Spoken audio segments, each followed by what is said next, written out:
Good evening, folks. Welcome back to another Monday night live stream. It's been a little while, isn't it? Now you have 1 week off. It feels like I've had about 6 off.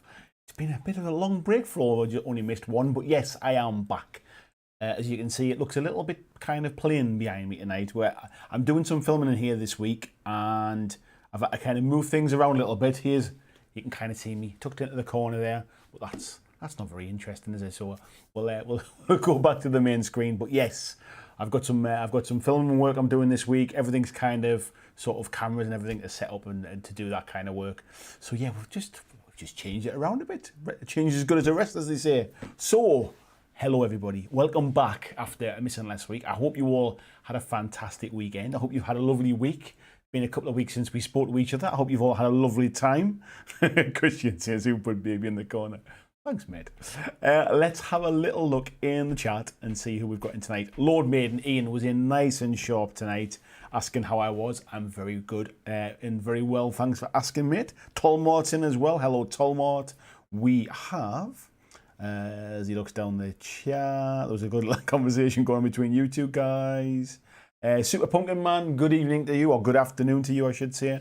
We also have Ortega. Hello in the rerun, buddy. Hope you're keeping well too.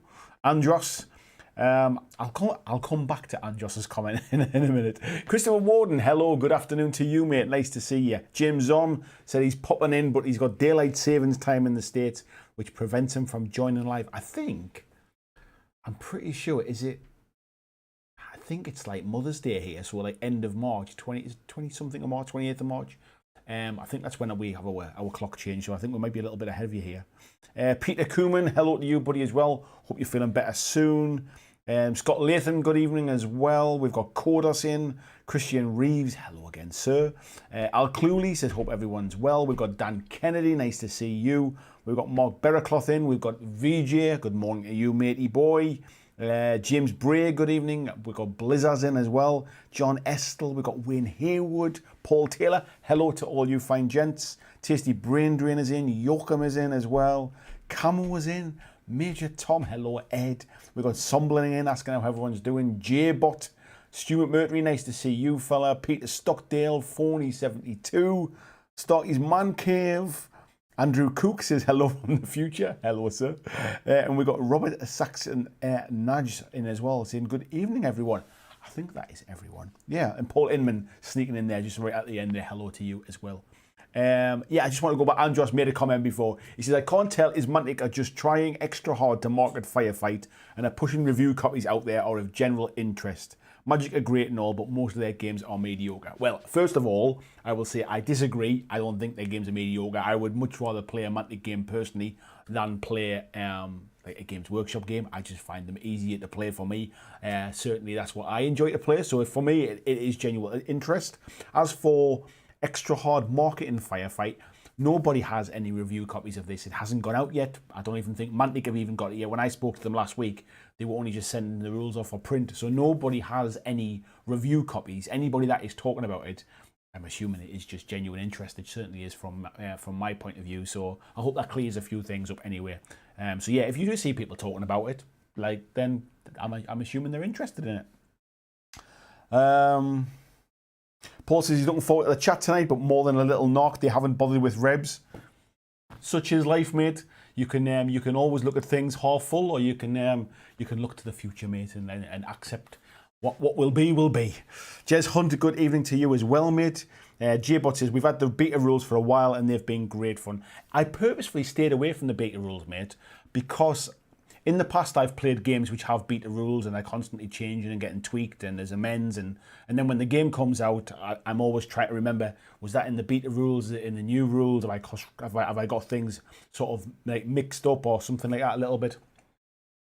So I've kind of stayed away from the beta rules, really. Now the game's settled and it's ready to go. Fortunately, I've had a chance to have a look at the finished rules. I'm not going to be talking about them too in depth. I don't want to spoil anything that Mantic want to share. I'll certainly be able to go into a little bit more detail about stuff that Mantic have already talked about. But yeah, I must admit I'm pretty impressed with the rules. Ed saying there, Mantic do seem to be pushing a lot of Facebook ads. Not that I've noticed, mate. I've not been looking, but then I guess that's just companies advertising. I guess that's no different, really. Funny said, I've only ever played a Martyr from Mantic, but it's fantastic fun. Yeah, I agree, mate. I think it's fun too. Paul saying the glass doesn't look quite so full when you see how much I invested in Rebs ahead of Firefight 1. I guess that's like anything though, mate. I mean, you could, again, you can kind of look at it like from a negative point of view, but if you invested into a faction that wasn't confirmed to be in a game and then isn't in another game kind of thing, I mean, I'm assuming you bought them to play a Dead Zone, so I guess it's like, I sympathise with you, but by the same stretch, it is what it is kind of thing. Stocky's man says how very dare Mantic a breath of fresh air for ease of rules. I just find them easy going on my old head, mate. I don't need to be consulting 3 or 4 different books. I don't like it when the rules move too fast kind of thing. I like to just settle into them. And the one thing I would say about the Mantic rules for me personally is that when I learn to play one, there's enough similarities across them that I kind of, I feel that I can switch between them quite easily and kind of don't get lost off, if that makes sense. Yeah, VJ saying they were a lot more user-friendly than GW. Lawman said, I did the same with Malifaux 2nd edition. Lucius with the Guild Riflemen were dangerous at one point in the beta. Yeah, and like I say, I've kind of, not being stung's the wrong word, but I've gotten into games. I think Wild West Exodus is a prime example that I started playing Wild West Exodus when the rules were still kind of in a drift and move. And every time I went to play, I had to download new cards for them, new stat cards. And then between games, the rules had changed, and I was constantly having to try and kind of stay on that treadmill to try and understand where the game was up to at that point. And I kind of vowed from that, I'll wait until something releases. I'm sure there'll be tweaks and there'll be erratas and there'll be FAQs and all that kind of stuff. There always is with any game. And I'm fine with that. It's just when I feel like the game hasn't settled down. And to be honest, in fairness to War Cradle, they sent me a copy of Dystopian Wars to have a look at. The Dystopian Wars rules feel like they've done a similar thing as well, where there's something called the Orbats, which are basically like the order of operations type thing for each of the different factions. And they've been updated at least kind of 3 or 4 times for different factions. And again, I kind of feel like I've backed away from that as well and just thought, I'm going to let that settle down a little bit. And then I'll kind of catch up when things kind of settle in a little bit. Let's have a little look down here as well. Kodos is saying, I'm not on Facebook, so not seeing a lot around to see Mantic's pushing this hard. I don't blame them if they're pushing it hard. I mean, it's a big release for them. I mean, first of all, they haven't gone to Kickstarter with it. They've released it straight out kind of like out to retail. They've gone for some brand new plastics in that Marauder faction, so there's obviously some money being sunk into doing brand new plastics. I don't blame them if they're kind of pushing it hard and advertising it. But what I would say is they haven't sent any review copies out because they haven't got them themselves yet, so they can't. Hello, Tony Howell. How are you doing, mate? Nice to see you. Ed saying, is it another I go, you go like Kings of War? No, it's not. It's alternating activations, mate. So you activate one unit, like one kind of sort of squad of 5 models, if you like. And then your opponent activates a squad of 5 models, and it goes backwards and forwards between units. Yeah, VJ saying, no, any of the bloat or fiddly bits or rapid turnover. I agree, mate. Yeah, Paul says, bought initially to play Dead Zone, but expanded when they ran the Warpath Kickstarter a few years ago. Yeah, I must have, I didn't back into the Kickstarter stuff then. I did buy the original Warpath starter box, which had the Forge Fathers and I think it was the original Marauders in. But yeah, I'm going way back when Mantic were in like 2 buildings ago, like back in central Nottingham. Peter says, trying to paint 2 Chaos Spawns, not going well. Too much shivers. Just, well, don't do it, mate. If you're not feeling too well, don't mess it up doing it. Rob there says, long time GW fanboy, becoming a Mantic fanboy in other tabletop games more lately. I wouldn't ever consider myself personally a fanboy of anything. And I know people kind of take that a little bit kind of differently. I'm just somebody who likes things I like, basically. And if it happens to be that one company makes lots of things that I like, then I will try and support that company. But generally, I'm not a fan of companies, if you like a Games Workshop fan or a Mantic fan type thing. I'm not necessarily a fan of the company. I tend to just be somebody who enjoys the things that they produce, if you like. If they have kind of people working there who are friendly and kind of like reach out to the community, so much the better. But I wouldn't say I was ever a fan of a company as such. Let's have a little look here. Ian said, I did the same work, wondered where all the paper went. I know what you mean, mate, yes. Busey's in as well. Hello, mate. He says no helmets tonight. Change of scenery. Yeah, as I said before, mate, I've had a little bit of a change around because I'm doing some filming this week. So I've got a few cameras set up for specific things that I need to do. I didn't want to move them around and move the table and stuff. So I'm basically I'm just slightly different shot tonight.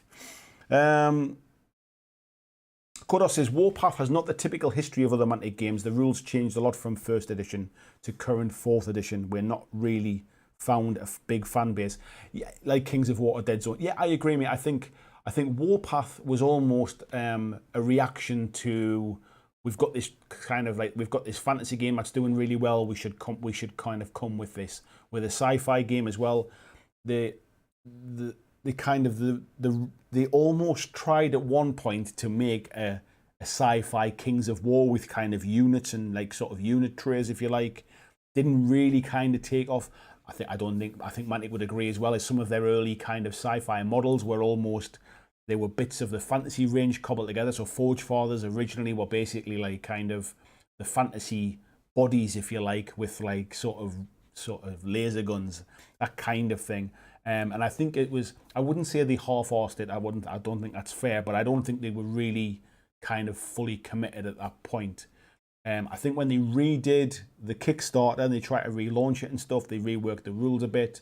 But again, like 40k is so popular, it's kind of hard to try and launch a big scale kind of sci-fi game completely from scratch. And I think that's where Firefight really does fit in. And we'll get more into Firefight and stuff later. But for me, Firefight is that really kind of nice middle ground. It's bigger than Dead Zone, so it's bigger than that 2 foot by 2 foot. It's still what I would consider a skirmish game in terms of like you might have, say, 40 models on the board or something like that, but you're moving them in kind of troops of 5, if you like. I would say it's along the kind of size of Star Wars Legion would be the way I would describe it. And I don't think you would say Star Wars Legion generally is like the size of 40k type thing in terms of like sort of big games of 40k. And I think that's where Firefight fits in with a nice little kind of like smaller than a big scale game, although it can scale up. However, it's bigger than Dead Zone, if you like, and I think it feels a bit more. If you're the kind of player that likes the 40k type of game, I think this feels more like it versus something like Dead Zone, if you like.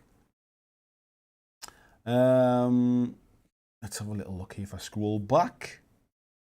Camo says, I decided to dip into Kings of War and ordered a Northern Alliance army. Unfortunately, I was missing a couple of bases, so I contacted the customer service goblin. Yeah, to be honest, mate, the bases are something I hardly ever use, really. I always kind of use multi-bases for Kings of War stuff. So whenever the Kings of War stuff I order comes, I always end up buying new bases for it anyway, but that's just a personal choice. And Paul saying, yeah, can't say I blame Mantic for pushing the ads. Really want Firefight to do well, because as Andy said, Mantic's games are, in his opinion, some of the most fun around. I always seem to have fun with them, mate. I'll be perfectly honest. I mean, I'm sitting here looking at my shelf, and I've got Overdrive on there. I've got Dead Zone. I've got where else? I'm coming up, kind of things hiding around. I've got Walking Dead over there. I've got rule books on a desk here for Dead Zone, the new version, and Kings of War. I can see, what's that one? Here's Negan over there. There's Dreadball up there as well. Like, I just generally always found that the rules are quite simple to understand, quite simple to sink into my head. I can like not play the game for a few months and come back to it and remember most of the rules. And there's enough crossover between them that it always just kind of feels familiar, really. Yeah, Peter saying keep the base coat. That's probably a good shout, mate. Jesse's good on them. Folks seem annoyed at GW, as always. So folks who see Mantic stuff might fancy that. Not everyone wants the crunch of Battletech. I've never, ever really liked crunchy games, if I'm perfectly honest. It's one of the things that's kept me away from Necromunda. I like Necromunda as a setting, as a theme, if you like. But the crunchiness of it, like the kind of the extra bits, it's a bit deep for what I personally like to play. Things like Battletech and stuff like has never really interested me personally. I just like things a bit more simple. This time of my life, I have sort of a certain amount of time on my hands to dedicate to kind of learning to play games and playing games with my friends. I'd much rather play something that was a little bit more straightforward, has a bit of depth once you start to understand the rules and the tactics and things. Lets me focus on actually playing the game rather than learning to play the game or remembering to play the game. And just having fun with mates, basically. That's what I'm into these days. Peter Stockdale saying, what's the difference between Firefight and Warpath? Seems they're both army games in the same universe. They are in the same universe. So of all the different Mantic games, you have Overdrive, you've got Dreadball, you've got Dead Zone, you have Warpath, and you have Firefight, all set in the same universe. You've also got Star Saga as well, I should add to that. All set in their Warpath sci-fi universe. Warpath was always intended to be the big scale kind of sort of big 6x4 apocalypse type games, getting like loads of models onto the table, and it's never really kind of hit the ground running, I would say. Firefight was always meant to be like the kind of the scaled down version a little bit, but is more along the lines of that 40k-esque kind of game, if you like, if you're more familiar with that, rather than Dead Zone, which is something completely different when it comes to kind of cubes and like sort of individual models and things. Yeah, this is more of like a unit kind of army game type thing, but smaller size games. However, as I said before, Firefight does scale up as well in points to bigger size games. So standard Firefight, for example, is on a 4x4 board. And I think, if off the top of my head, if I remember right, up to about 1,250 points, it's recommended to play on a 4x4 board. Once you start hitting 1,500 points, you can kind of scale it up to 6x4. And obviously, you can scale it up as much as you want by that point. But yeah, it's that's probably the difference. Anna's in as well from Red Rose Wargaming. Good evening. How are you doing? Mark Periglos says we're all anti-fanboys, so hit a like if you agree. Or there's not a lot of likes from here. People mustn't agree. Jez says that's a swanky zoom. Do you know what it is, mate? So this is just the camera as it is, basically kind of like as it is, and then obviously I've cropped it in a little bit for this main screen here, this one. But the software does all the fancy zooming and stuff like that. It's nothing to do with me, mate. I haven't got a cameraman kind of giving it this in the background. Matthew Wilkinson, good evening to you, mate. Ed says, to be fair, slapping sci-fi on their fantasy range did good work for GW. Yeah, and I think they tried to do something similar, but I think what they tried to do was they tried to almost end up with a rank and flank sci-fi game, which I think just didn't really feel right, as far as I can kind of remember. I know a lot of guys who loved playing it, and quite often used to play it down at Mantic HQ and stuff like that, but for me, it never really kind of grabbed me.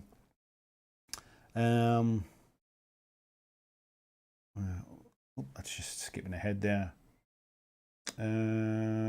Paul says Warpath was always planned to be like Sci-Fi Kings of War, but fans begged for Firefight, and they sort of rushed it to market and ended up a game no one wanted.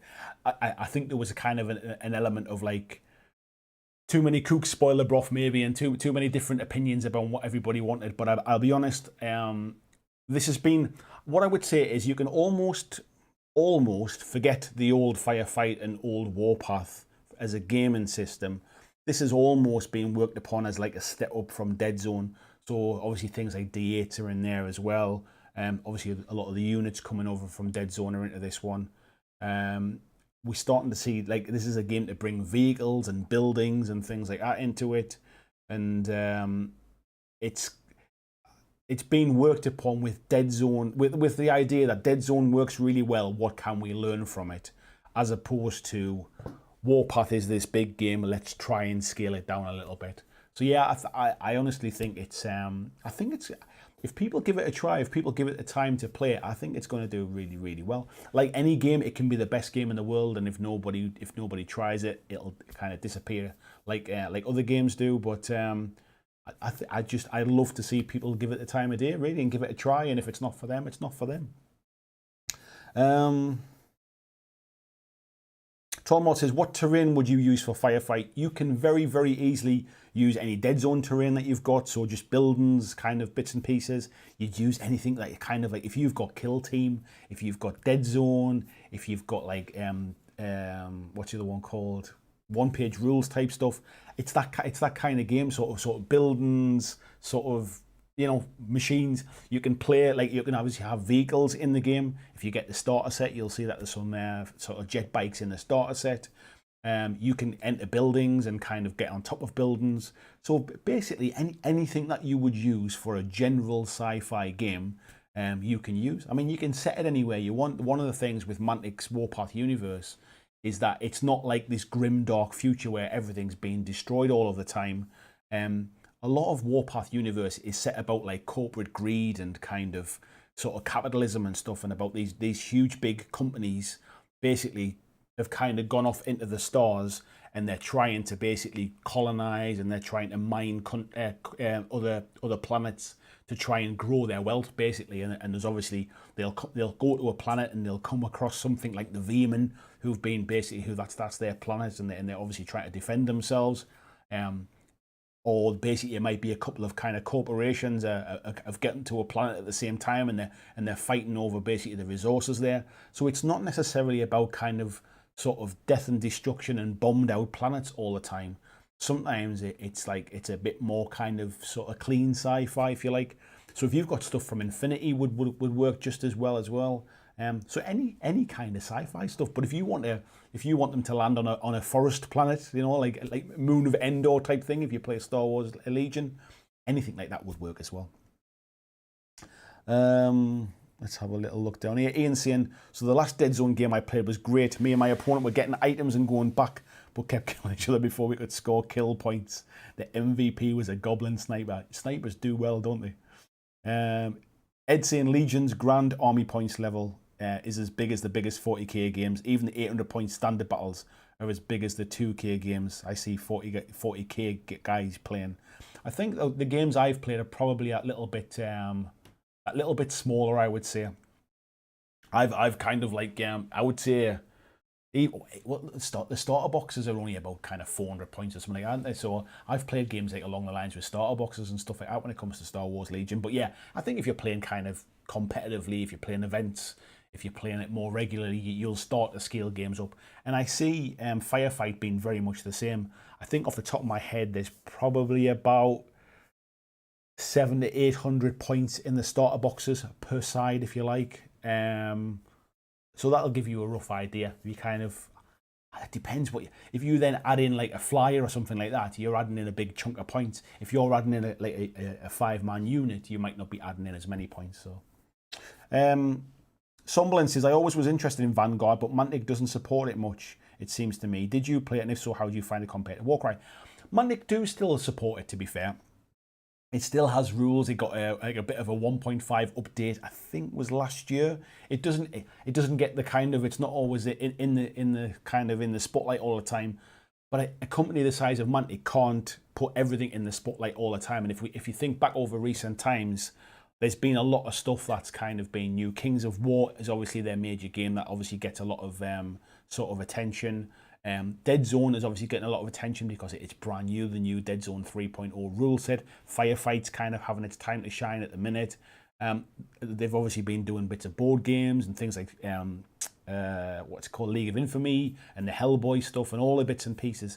So they've definitely been doing like other stuff. But yeah, it got an update. I quite enjoy it. I went to the first ever tournament for Vanguard. I did some sort of how to play videos right at the start. I did a full week of Vanguard videos.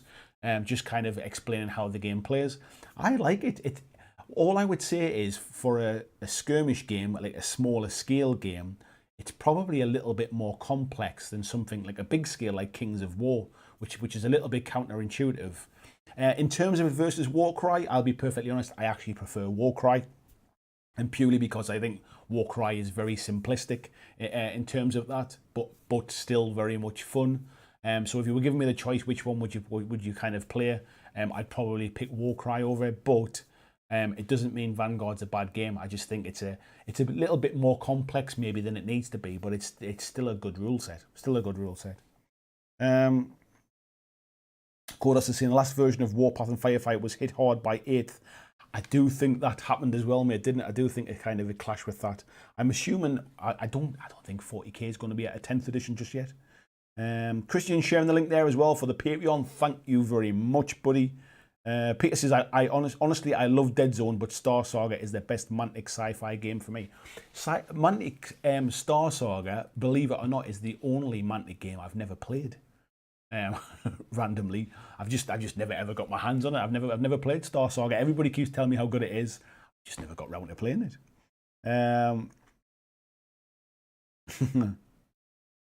Peter says he's lying. Ronnie's in the background urging him on. If he is, he's just getting a shock when I said I'd rather play Warcry. That would be something. Jason McCarthy says, have I missed the Kings of War draw? You haven't, mate. While I remember on, yes, we are drawing the winner tonight to win a Kings of War starter set. And we'll get onto that in a little bit. But yeah, so yes, if you have tuned in for that, all 76 of you, we will be getting to that later on. Let's have a little look here. Paul saying Warpath with a fixed bases like Kings of War still exists, but it's closer to Apocalypse. Yes, that was kind of what I was getting at before. Paul says, Andy's the next score seriously with that camera work. Yeah, the wonders of technology and me just pressing a button on here and it all does it itself. I've actually got it. I've got it all set up. I've got 1, 2, 3, 4. I've got 5 cameras set up at the minute. They're not all switched on. I've only got 1 switched on at the moment, but it's basically set up to do some kind of filming this week, as I said before. John says, I'm in for Firefight, order the 2-player starter and building my Forge Fathers ready for it. I'll be honest, I'll tell you what I was going to do, actually. I was going to, it was kind of part of the topic about let's have a little look. Let's kind of, for those that don't know what we're talking about here, let's go here. So obviously, if you check out Mantic's site, I keep forgetting the camera I'm looking at is just above a screen over there, and I keep looking at the screen rather than looking at the camera. So I apologise if I'm not looking at you. I'm used to seeing it, but it's tucked away in the corner at the moment. So this is basically what you get in the box set for Firefight. As you can see, I think there's something off the top of my head. There's about 44, 45 of the Marauder orcs. And there's about 26, 27, I think it is. It could be more of the enforcers. And as I mentioned before about vehicles, there's a couple of jet bikes in there as well on the enforcer side. You get the 2 rule books. Very much if you picked up Dead Zone, you will know it comes with 2 books. There is the rule book, which has all of the rules in and how to play the game. And then there is the force list book, and this has all of the stats in for all of the factions that are available to play. And that's it. That is everything that you need to play a Dead Zone. What's happening here is they're doing exactly the same thing as well with Firefight. So you can see here on the right, we have the rule book, which has all of the rules in, and then we have the force lists, which has all of the factions in that are available to play. You get a sheet there with tokens in, you get some dice in here. So if anybody is familiar with either Walking Dead All Out War, is it All Out War? Walking Dead Call to Arms, I should say.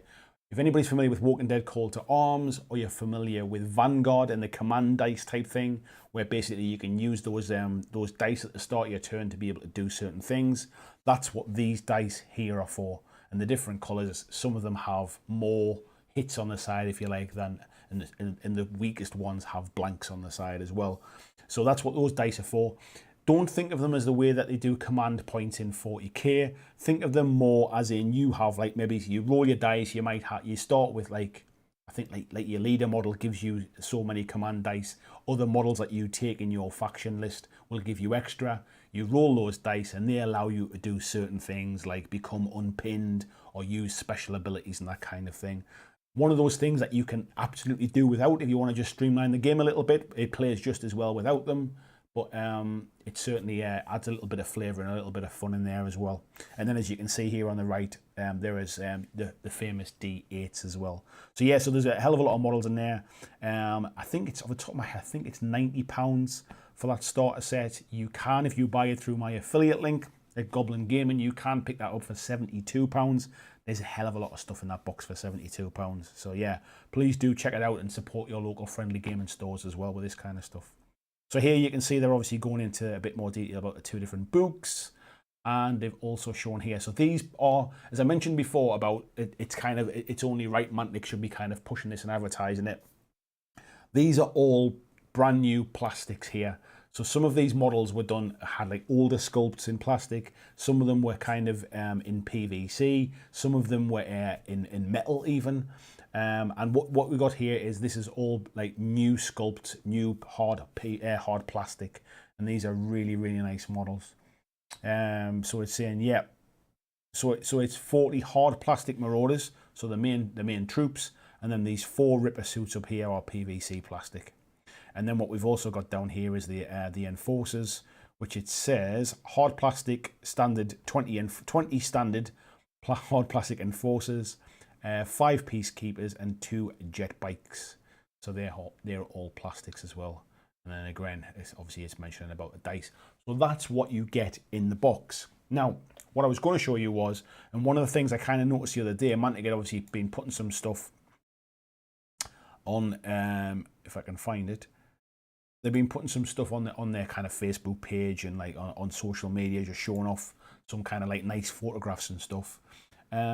What I found was I don't think I'd ever really kind of looked at the range that deeply, and what it showed was there's a nice kind of fleshed out range of miniatures and models and stuff now, and these photographs really show them off.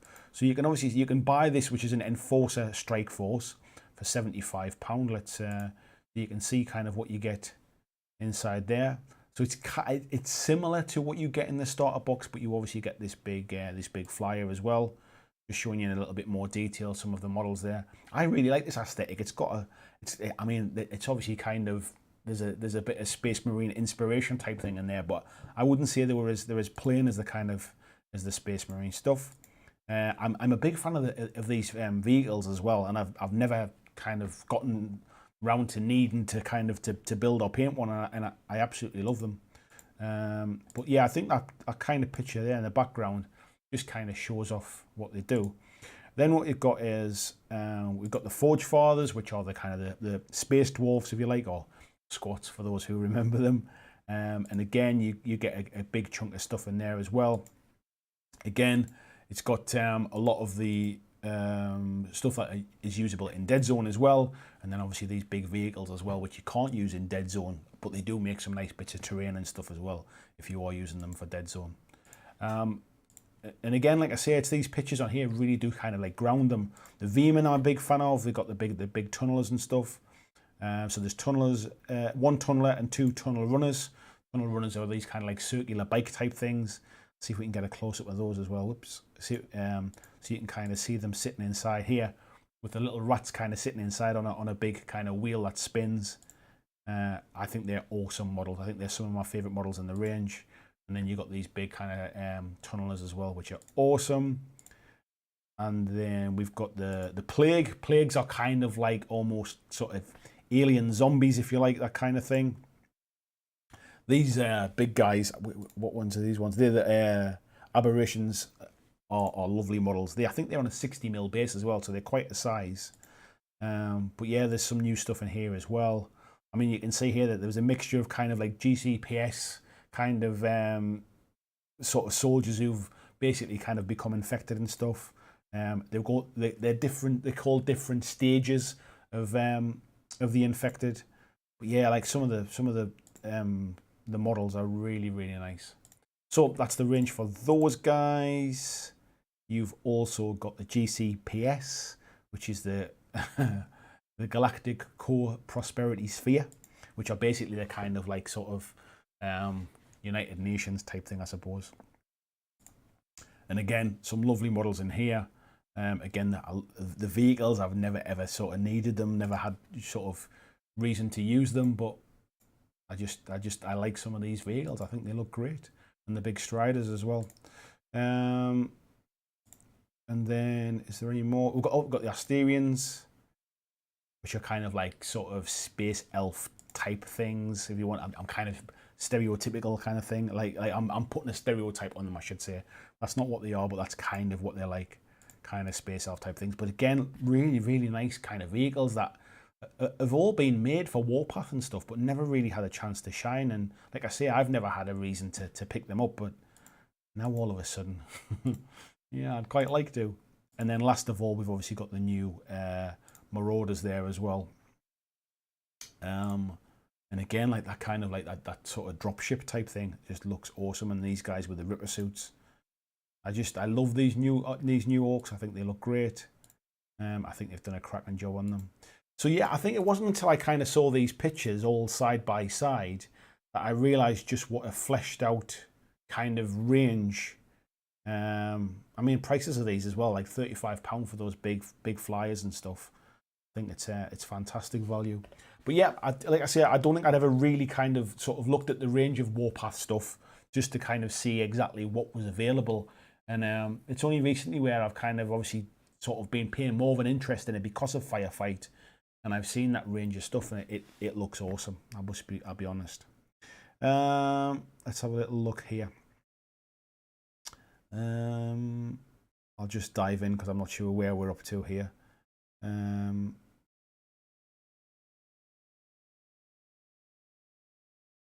I'll dive in here as well. I kind of where are we up to? Ted Settlemire, hello Ted, says don't forget Armada, lots of new releases, of course Armada as well. That was another reason why Vanguard didn't really get its kind of time in the sunlight. Andrew Cook says, how does a company spotlight a system without having the problem of producing too many expansions and running the risk of overly complicated or turning people off through high cost? It's a great question, Andrew, and every company kind of struggles with it at some point. You have to keep producing new stuff, not only to keep the people that are playing it interested, but also to keep kind of bringing new people in, and also to keep the game fresh and keep it interesting. And then most importantly, I guess, for the company's point of view, to keep making money, because as new stuff comes out, people buy new stuff. That's just kind of the way it works. And it's difficult to be able to expand a game with new stuff coming out without kind of like sort of overcomplicating it. Mantic generally have done a pretty good job of it. If you see where Kings of War 3 is, for example, there's something like about 26 different armies or something like that. They've just added 2 new armies recently in the Halflings and the Riftforged Orcs, and they're bringing new models out for them.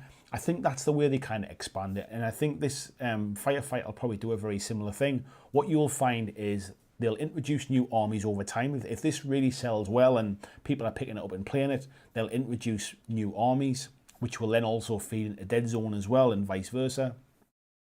They will bring out like an expansion in terms of new mission book with maybe some kind of like sort of additional rules that you can use for those missions, but you can completely ignore them if you want to. If you think about how Armada kind of came with relatively sort of straightforward rules, and then the expansion Seas of Flame came out, which added in flyers and kind of battlements and things like that. I think that's the kind of thing that you do. The trick is to not sort of throw the baby out with the bathwater each time you bring an expansion out, and not just overly complicate things. It's almost about enriching the experience, giving you more missions to play, maybe bringing in a few kind of new, like from a fantasy point of view, maybe some new spells and things that bring flavour but don't sort of break what's working, if you like. Matthew saying his Kings of War starter will be here on Thursday, and he ordered Firefight. Going to paint them up and give them a go. Look forward to hearing how you get on, buddy. Animus says, I still don't get 3 different systems, Dead Zone, Firefight and Warpath, instead of just Dead Zone and a scalable Warpath game. That's kind of what they're going to end up with, mate, if I'm perfectly honest. I can see Warpath almost sort of, I haven't got any information on it, but I can see Warpath almost becoming a bit of a background thing, or something that maybe gets sort of looked at down the line. But certainly Firefight can scale up. It can certainly go up sort of 1,500 points and above onto a 6x4 table. So there's no reason really why it needs to be 3 games. I think basically it's just a historical thing. John Reynolds says, I agree about simple, clean rule sets now. I think of all the difficult, overly complex rules I've learned over the years, and as I get older, I just can't be arsed. That's me as well, mate. That's me as well. Coda's saying about it was just Dead Zone and Warpath, but people requested a smaller game. I guess that's kind of where I came to, mate. And John says, when you buy from Goblin Gaming, you need to decide what to spend £3 on for free postage. You can always buy some nice dice or something like that, couldn't you? I'm sure everybody needs a pot of paint. That's never a bad thing. Christian sharing the link there as well for the t-shirts and hoodies, the BlackJack Legacy merch. As you can see, showing them off very nicely myself tonight as well. Thank you very much. Jess says those Orc Marauder dudes look awesome. Yeah, I'm a fan of the Marauders. Busey saying, considering the current climate and fuel costs, 90 quid for that set is a bargain. Yeah, I mean, let's be honest. I mean, everything that's going on at the minute, I kind of, I'm not encouraging anybody to go out and buy stuff. I'm kind of telling you what I'm excited about. If you're excited about it too, then so much the better. And I'm not encouraging anybody to spend money that they haven't got. And there are some kind of tough times at the minute. But when it comes to making your money stretch further, if you are going to spend your hobby money on wargaming, a set like that, I guess, is probably good value for money. You're going to get plenty of time, sort of hobby time out of it. There's a lot in there to build and paint, and you'll certainly get some good hobby time out of playing the game as well, because everything you need to play the game is in that box as well. You're not having to go and buy kind of codexes or anything like that afterwards. Matthew says, the older I get, the grumpier I get with multiple rule books. I'm glad it's not just me. Mark says, are they still fiddly to glue together? I have very old, tired eyes. The new stuff, mate, I'm busy building Rift-forged Orcs at the minute, and I'm busy building up some Halflings as well for Kings of War. And the new plastics on the sprue are absolutely fine, mate. There's no issues at all. Inside this box, this Firefight box, you also get like a bit of a quick start guide as well, and it also has build instructions for the miniatures that are inside. Tells you what the kind of like how to build them a certain way to build certain like units, if you like. So if you're absolutely brand new to building Mantic stuff, this is a great place to kind of start. I know a lot of the older stuff and the existing stuff doesn't always come with instructions and can be a bit fiddly because you don't really know what the different weapons are. I think from sort of Dead Zone, when, if I can remember, are they inside here? So what you had, how you've got in the Dead Zone book here, where you've got like these kind of showcases of the miniatures, telling you what the model is and what the weapon is and that kind of stuff. There's very similar kind of things in Firefight as well. So I think if you like the way the new Dead Zone was laid out, Firefight has definitely taken a leaf out of that book. Matthew says, my Mantic point discount came to £8.88 as well. Good job it wasn't 666, mate. Rob Saxon Nadja said he loved the Plague starter set as well. Yeah, I'll be honest, I'm kind of torn between where I want to kind of start with it. I mean, I obviously need to get a couple of armies to be able to have something to play and sort of do stuff on the channel and that kind of things. But I'm torn on where to start. The starter box is such great value. It makes sense to kind of start there. But the other factions are really kind of interesting. I've already got like a small kind of sort of faction of not plague, sorry, of Vermin Rats who I've been using for Dead Zone. So I almost want to kind of expand on them a little bit. But I must admit, I kind of like them all, if I'm honest. Paul says, I need a rat and a hamster wheel in my life. Ian saying, whoa, you might want to check what you are saying. I think the Marauder Ripper suits could be the same as the ones already released. I believe the Enforcers are already plastic. The Marauder Ripper suits are the PVC ones, mate. That's what I'd said. They're all the Marauder, sort of the main troops, the 40 ones, are all hard plastic on sprues, and the Ripper suits are PVC plastic. Matthew saying the Plague needs a Hornet transport so I can model it up like a Reaver ship from Firefly. Yes. Let's jumping around a little bit. Let me get back to where we were.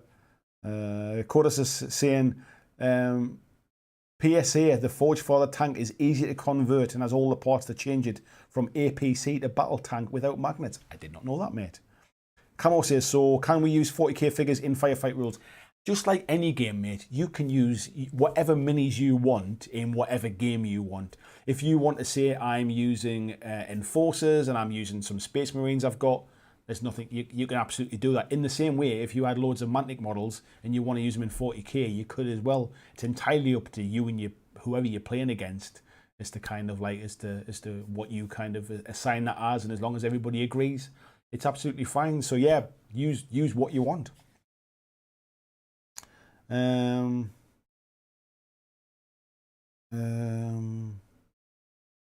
Yeah, Christian saying there, use any figures you want. He's 3D printing an army for Kings of War. Should be the same for Firefight. One thing that always kind of gets, like, I always take a little bit of sort of umbrage with, if you like, is people always say about our Mantic or model agnostic. Basically, you can use whatever you like for Mantic games. That's not really the case. In terms of like Mantic are not just producing a rule set and then encouraging you to go out and buy everybody else's models. They would prefer it if you bought their models, of course they would. But they're just not, they're not kind of like, they're not saying in our shops, which they don't have, you can only use our models kind of thing. That's the only difference. But if you play any game, like I think there's a big thing going around in the kind of Marvel Crisis Protocol kind of circles at the minute of people using a lot of 3D printed miniatures, and some people getting their knickers in a twist about it and saying, oh, you shouldn't be doing that, you should be supporting the company and that kind of thing. Atomic Mass Games have basically said, we don't want to see any 3D printed miniatures on our official Facebook page, and I get that, it's their page, that's what they want. But when it comes to kind of playing in local tournaments, playing with your mates, whatever it is, as long as everybody's cool with it, you can use whatever you want. And I think that's, Mantic games are kind of exactly the same. The games that Mantic produce, you can play with whatever you want, as long as everybody playing's happy with it kind of thing. I think it's kind of, people sometimes think that Mantic are promoting this kind of just use what you like culture. I think it goes back to the early days of Kings of War when they didn't really produce that many models and the Kings of War rules came out. It was a case of come and use your old kind of Warhammer Fantasy miniatures and come and try Kings of War. I think there's a bit of a hangover from that, really.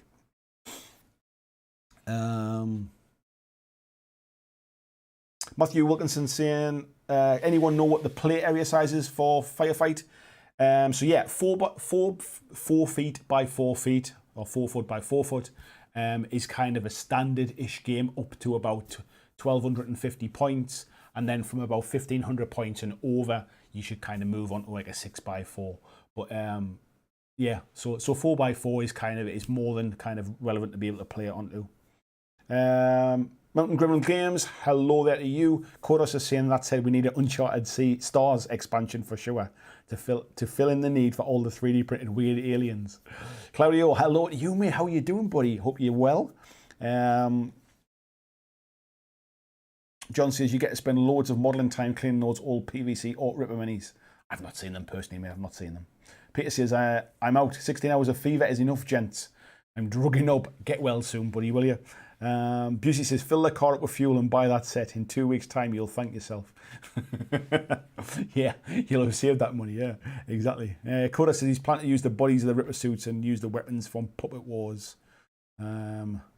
Yes, where are we up to here? I'll just scroll ahead a little bit. Magas42, hello buddy, how you doing? Says waiting for Rebs to hopefully make an appearance. I wouldn't be waiting for too long, mate. Firefight, sorry, what I mean is I wouldn't hang on waiting for them. I would, if you're gonna kind of play, I would look at something else. I don't think it's coming anytime soon. Paul says Firefight painting challenge. Take a dead zone strike team to Firefight army. That's a potential, mate. If folks are up for that one. Mark Zielinski, hello mate, how are you? He says build instructions would be nice. Yeah, there is some build instructions in the starter box, mate. I'd like to see them in every box they do. Or at least certainly put them online like a lot of companies do. I don't know why they're not there, if I'm perfectly honest. But they are in the starter box in a in like a, what's it called, like a quick start guide type thing. There's some in there for this game as well. Tom Watt saying someone stop me, I need them all. Animus says use Forge Fathers as squats until the new ones are released. Ed says, so what's the big advantage Firefight has over Legion? Why should I switch? Well, I'll be honest, mate, I'm not trying to sell it to anybody at the minute. I'm just trying to say that I'm excited about it. And I guess it completely depends upon what kind of thing you're into. If you're already playing Legion and you're already like your Star Wars stuff, it might not be a reason to change, mate. I've not played a game of it yet. I've read the rules, and I think the rules are pretty cool. But until I actually push some stuff around, I won't be able to kind of give you a good comparison against it. I think the movement is being lifted from Legion, or certainly borrowed from Legion. So it works where you move your leader model for that unit, and all your measurement is from the leader model, and everybody else just basically picks up and then basically is in a coherency of 3 inches around that leader model. So I think it's fast play from that kind of thing. The ease of stats, the fact that everything's in a couple of books, you haven't got to worry about kind of sort of lots of different upgrades and bits and pieces. It just works really well from what I can tell from the rules. Like I say, not actually pushed anything around yet, but yeah, hopefully I will do soon. Jess says, I bought a truck and a flyer from that range, and I do wish Mantic put in instructions. Challenge is a kind way of putting it, mate. It's my one kind of criticism I would say of Mantic stuff, is that sometimes a lot of stuff, not only does it need instructions, it needs to explain what things are. So for example, it's all right saying you need to build an enforcer with burst rifle. But what is a burst rifle? Where do I find out what a burst rifle is? What does it look like on the sprue? I don't know what a burst rifle is, kind of thing. It's that kind of stuff. I think we've kind of grown up with 40k, where everybody knows what a bolt gun is, that kind of stuff. Everyone knows what a las gun is. Everyone knows what a missile launcher is. But within Mantic's world, we're still kind of getting our head around a lot of that stuff. They've got some unusual names for some weapons, and understanding what they are is a massive kind of is a gap for me personally, I think.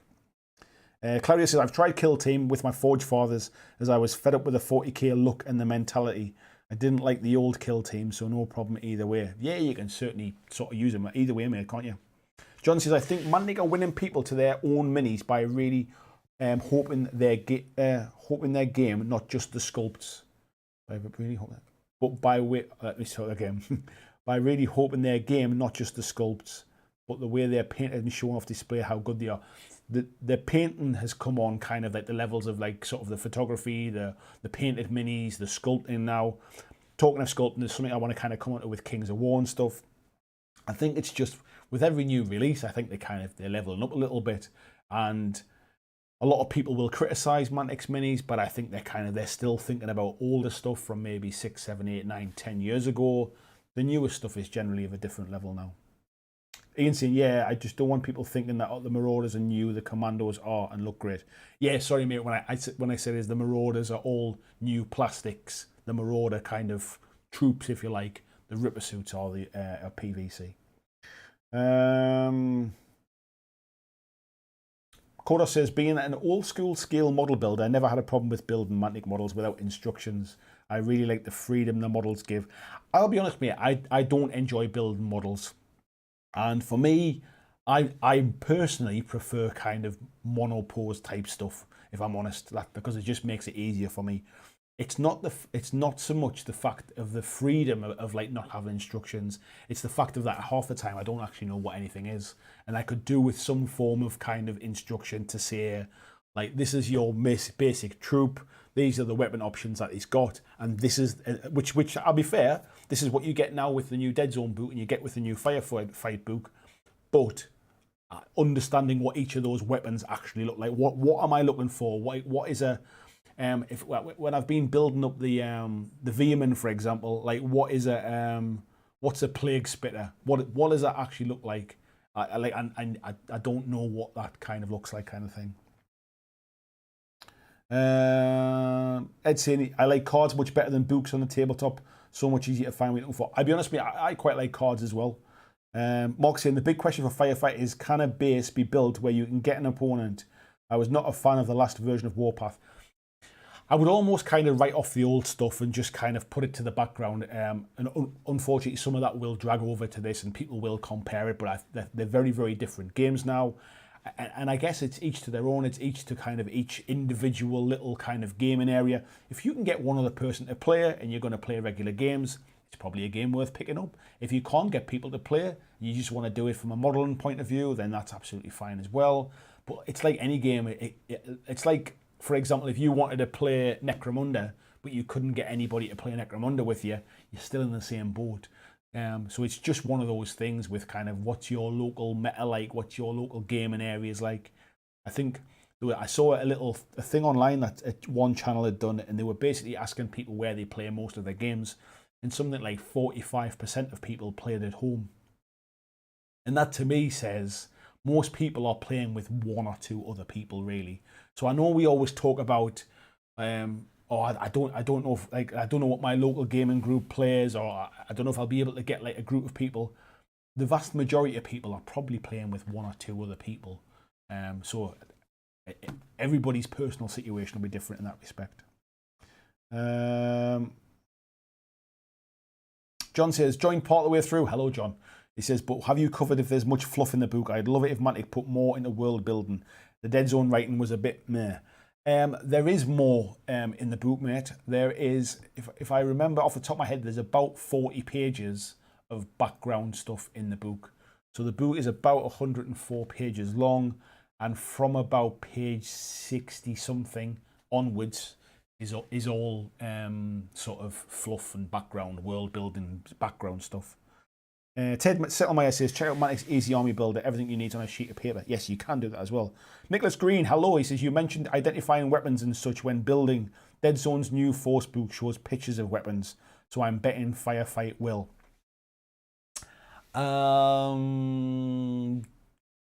It shows them in the same way that Dead Zone does, but it doesn't. So I know what you're saying, mate. So what you've got, I'm trying to find an example here.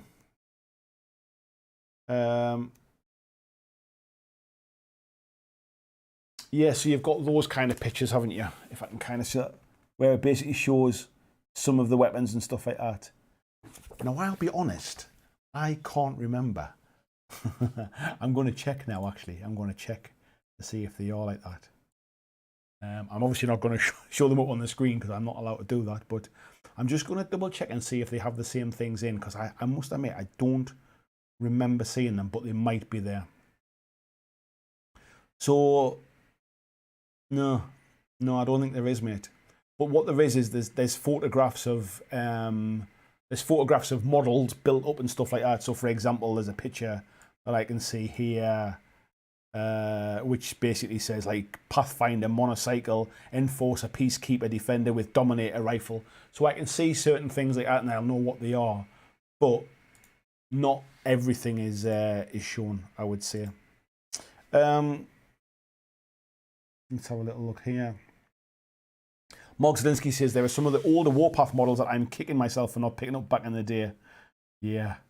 And Mark says only 45%. That seems low. I think what it is, mate, I think it probably depends. I think, obviously, you would know better, but the American guys and girls probably spend a bit more time at like sort of gaming stores and things like that. Over here in the UK, we don't really kind of play in gaming stores quite so much. There's a lot less gaming stores. And I would suggest it probably is a bit lower than I thought as well. Based upon the fact that obviously it's a small representation of how many people have voted on this thing, and people that are very vocal online playing games will probably be playing more games, so we'll probably skew the average. They probably go to clubs, they probably go to tournaments, they probably go to kind of gaming stores as well. So I think it probably skews the average. But even with that, I still like 50% of people playing like sort of at home. Like I say, I think that like the majority of people are not playing it in big gaming groups.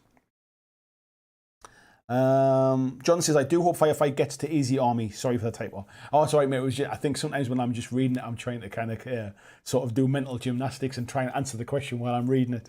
Yeah, I'm assuming it will get to Easy Army at some point. It makes sense when everything else is in there as well.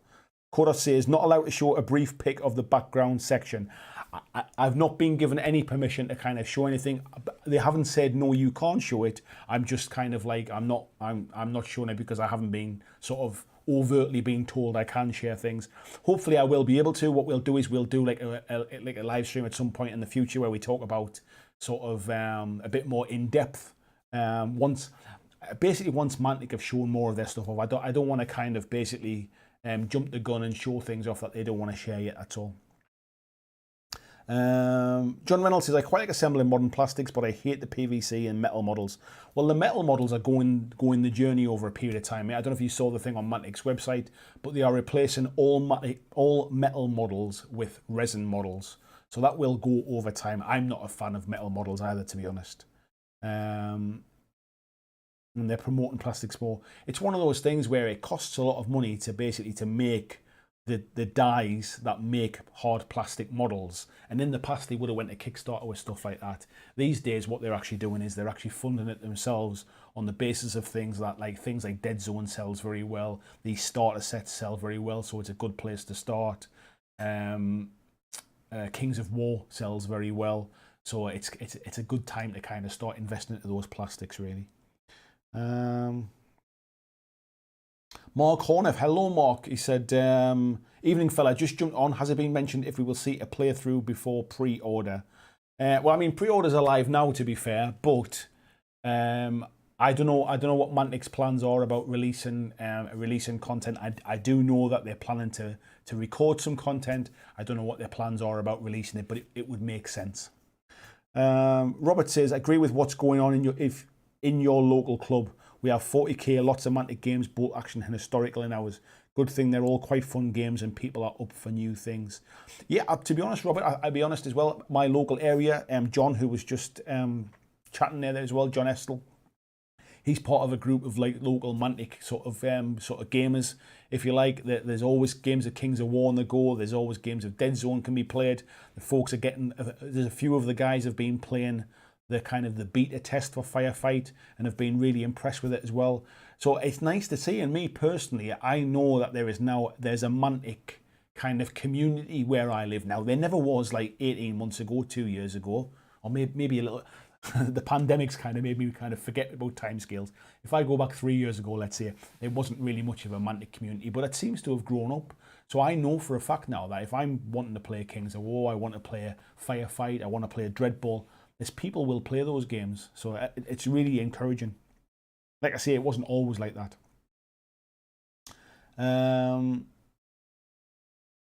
Ed saying there, the online gaming community skews heavily to competitive and club players, but the vast majority of players are not active online and only play at home. Yeah, I agree, mate, completely. Mountain Gremlin Games says, for the lads asking about Warpath background, Mantic does have a source book available. Yeah, there's quite a big chunk, like I say, in this new one. Like, I mean, I wouldn't say it's kind of to the level of like Kings of War type thing. It's not like a massive tome like this kind of thing. But like I say, I think there's got to be at least 40 pages of it in the new one, at least. Phil Campbell, good evening to you, mate. Robert's saying he'd like to try some other new games at some point, like Conquest, Moonstone, Marvel Protocol, and Star Wars Legion. I think it's quite healthy to try different things. You don't always have to buy into everything. If you can get a demo from somebody or go to a local store and get a demo or a games club or something. I like to try lots of different games because it's because of that I know what interests me and what doesn't. I can look at a rule book now and flick through it and almost kind of know, is that going to gel with the kind of things that I like? Because I've tried so many different games now over the years, and I'm feeling my tastes narrowing towards kind of certain avenues. That doesn't mean the other games aren't great; it just means that they're not for me necessarily. Jason McCarthy says, we have a Warhammer store and an independent gaming store at my local city. Unfortunately, can't get the independent store as it's not wheelchair accessible. That's a real shame, mate. It's something I think, I don't know whereabouts you're based, mate, but I think certainly, I'm pretty sure in the UK all stores have to be wheelchair accessible now. I think by law it has to be. So I don't know whether you're in the UK or if you're elsewhere, but yeah, I'm pretty sure by law they have to be now. Mark says, I loved metal back in the day, but the weight of some of the minis is crazy. It's not that long ago I was doing the Earth Elementals for my dwarf army, and when you put 3 of them on a base, it feels like a weapon. Mark has got to run. Take care, buddy. Christian sharing the link there as well for Goblin Gaming. If you're in the UK and you are shopping at Goblin Gaming, if you click through my affiliate link, you pay exactly the same price. You get that 20% discount.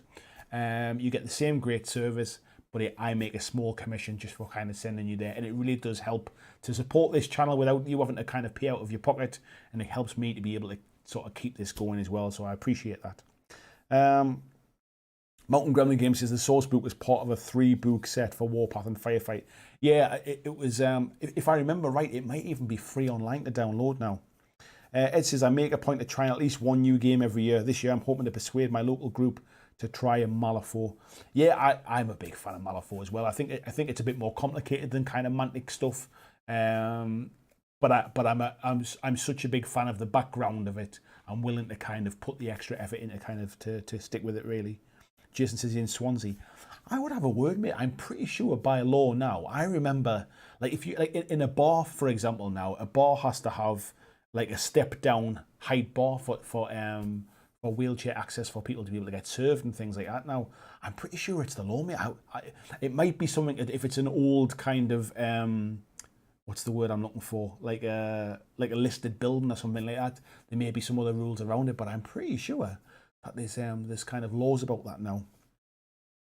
Jason saying he's got Stargrave rulebook. Looks like a cool game skirmish sci-fi rule set. Yeah, and Ed says not necessarily easy to make a store generally wheelchair accessible when you're a small indie. I understand that, mate, but I think unfortunately it's a law thing now, mate. But it can depend on the building. If you're in a building that's up kind of like 3 sets of stairs to get in, or the building or it's upstairs or something like that, I can understand that might be some difficulties. John says, just seen Clive from Mantic commenting that Warpath's commenting. Easy Army, I find it so much easier to build lists. I've not used Easy Army that much, mate, I'll be honest. But I'm kind of old school as well. Sometimes I'll just make myself little cards because that's the way my brain works. And Jason saying, yeah, old shop frontage. Right, what I will do, folks, while we're in, is because I wanted to talk about Kings of War as well, which we'll get to in a little bit. But what I will do is, before we get to Kings of War, is we will go and we'll do the draw for the giveaway for the Kings of War starter set. Very kindly donated by Mantic Games. And if you press the right buttons. So this was the video that you had to comment on, which was the winner new Kings of War starter set, surprisingly enough. But I'm going to copy the web address for that. We're going to go over here to this YouTube comment picker. So basically what I asked you to do was you had to be a subscriber to my channel. You had to like the video and comment on the video. And the question was basically, if I'm going to do some Kings of War content, what would you like to see? So that's what we're going to be looking for. Am I going to be really harsh about it? I think I am. I asked a very specific question. So if the comment does not contain any information about sort of what would they like to see for Kings of War, I'm sorry, but I'm going to pick another comment. I'm going to be really, really strict on this one. So I'm going to filter out duplicate users. So if people have put 2 comments in, it won't count. And that will be it. So we'll get the comments. There are 110 comments. So you have a 110 chance of winning. So good luck to everybody. Once we find out who the winner is, I'll get in contact with you. And then I'll put you in contact with Mantic. And then you can arrange, Mantic will send you out the 2-player starter set. The brand new Halflings versus Riftforged Orcs, which actually went, it was up for pre-order, but it started shipping out today, so it is literally brand new. And the winner is, there's all the names spinning around, Simon Dunkley. He said, I'd like to see an introduction to Kings of War, mainly focusing on the rules of play, with a few examples, not necessarily a playthrough. So, Simon Dunkley, if you're watching this tonight, congratulations, you are the winner. It's not a name I recognise to be able to kind of see, like, I'll see you in a Discord or anything like that. I'll try and contact you through YouTube. I'll kind of give you about a week to get in touch. If I haven't managed to get any contact from you by next Monday, we'll draw it again on next Monday's live stream and we'll pick another winner. But you have 1 week to get in touch with me, or I'll get in touch with you if we can, and we'll sort this out. So thank you very much. Let me take a little picture of that so I know what I'm looking for. I can go back and find it. Awesome. Right, so congratulations, Simon Dunkley. Right, what I also wanted to talk about was a couple of things was for Kings of War.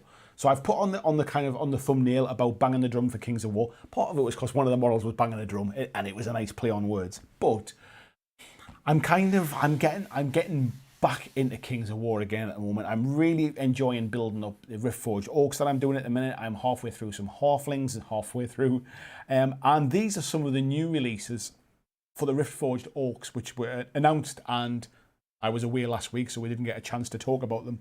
But this is the Riftforged Orc Stormbringer on Manticore. This is actually in the 2-player starter set that Simon's just won. But it's now available to purchase separately as well. And I think somebody was just talking about the quality of the paint jobs and stuff like that. They really do show off these models now as well, don't they? I think that looks absolutely awesome.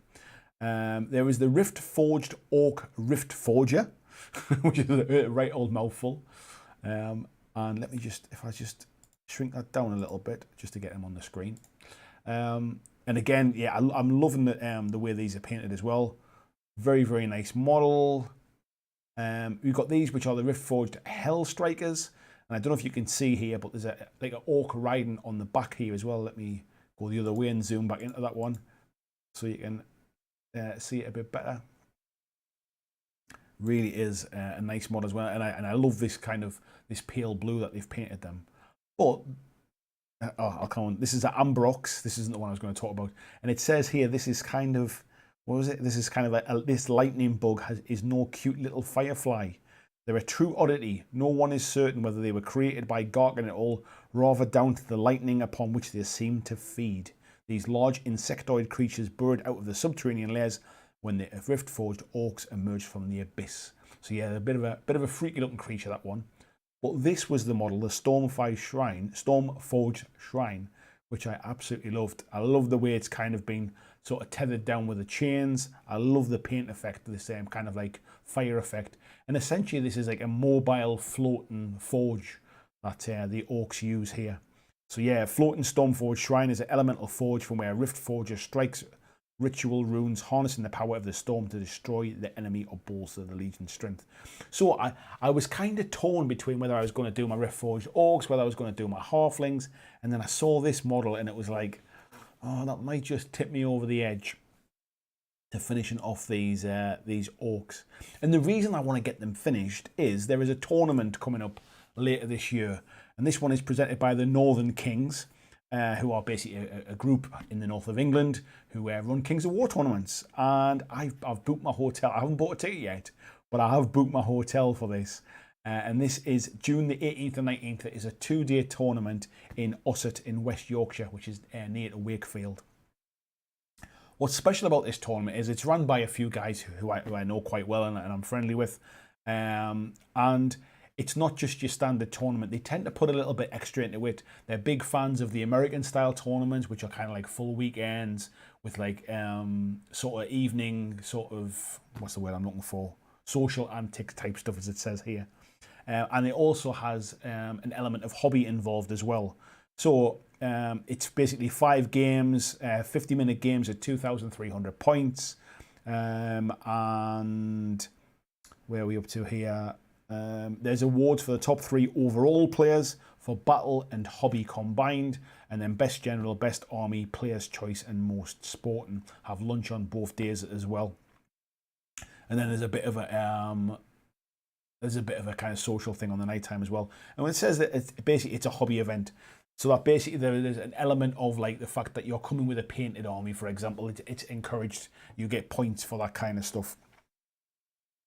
And then basically the way it's built is that round times are 2 hours and 15 minutes. There's an hour and 40 minutes for the game and 35 minutes for meeting and greeting and grabbing drinks and toilet breaks and rules queries and stuff like that. So it is very much more, a bit more relaxed. I wouldn't say casual, but it is much more relaxed. So if you've never been to a tournament before, or you're thinking about kind of trying it out and you want to maybe have a little bit of a social kind of time as well, this is probably one of those ones that you'll certainly enjoy. The guys running it are very much about the kind of sort of the hobby, the community, that kind of stuff. So yeah, if you're interested, please do check it out. It is the Northern Kings. You'll find them on Facebook, or you'll find it at gt.thenorthernkings.com. The price of the ticket is £45 for the full weekend and does include your lunch. So yeah, so that's why I'm kind of banging the drum about it now. I need to bang them drums to get my army ready and get it finished in time. So I've got something to aim for now. But I'll be honest, I'm kind of like, I'm liking the way Mantic are shaping things up at the minute. I feel like the games are becoming fleshed out. I feel like as a company, they've took a bit of a step on with the quality of the miniatures, the quality of their rules, the quality of their rule books. I just feel like they're in a really good place, and I'm liking the games. I enjoyed Dead Zone when I've played it. I like Kings of War.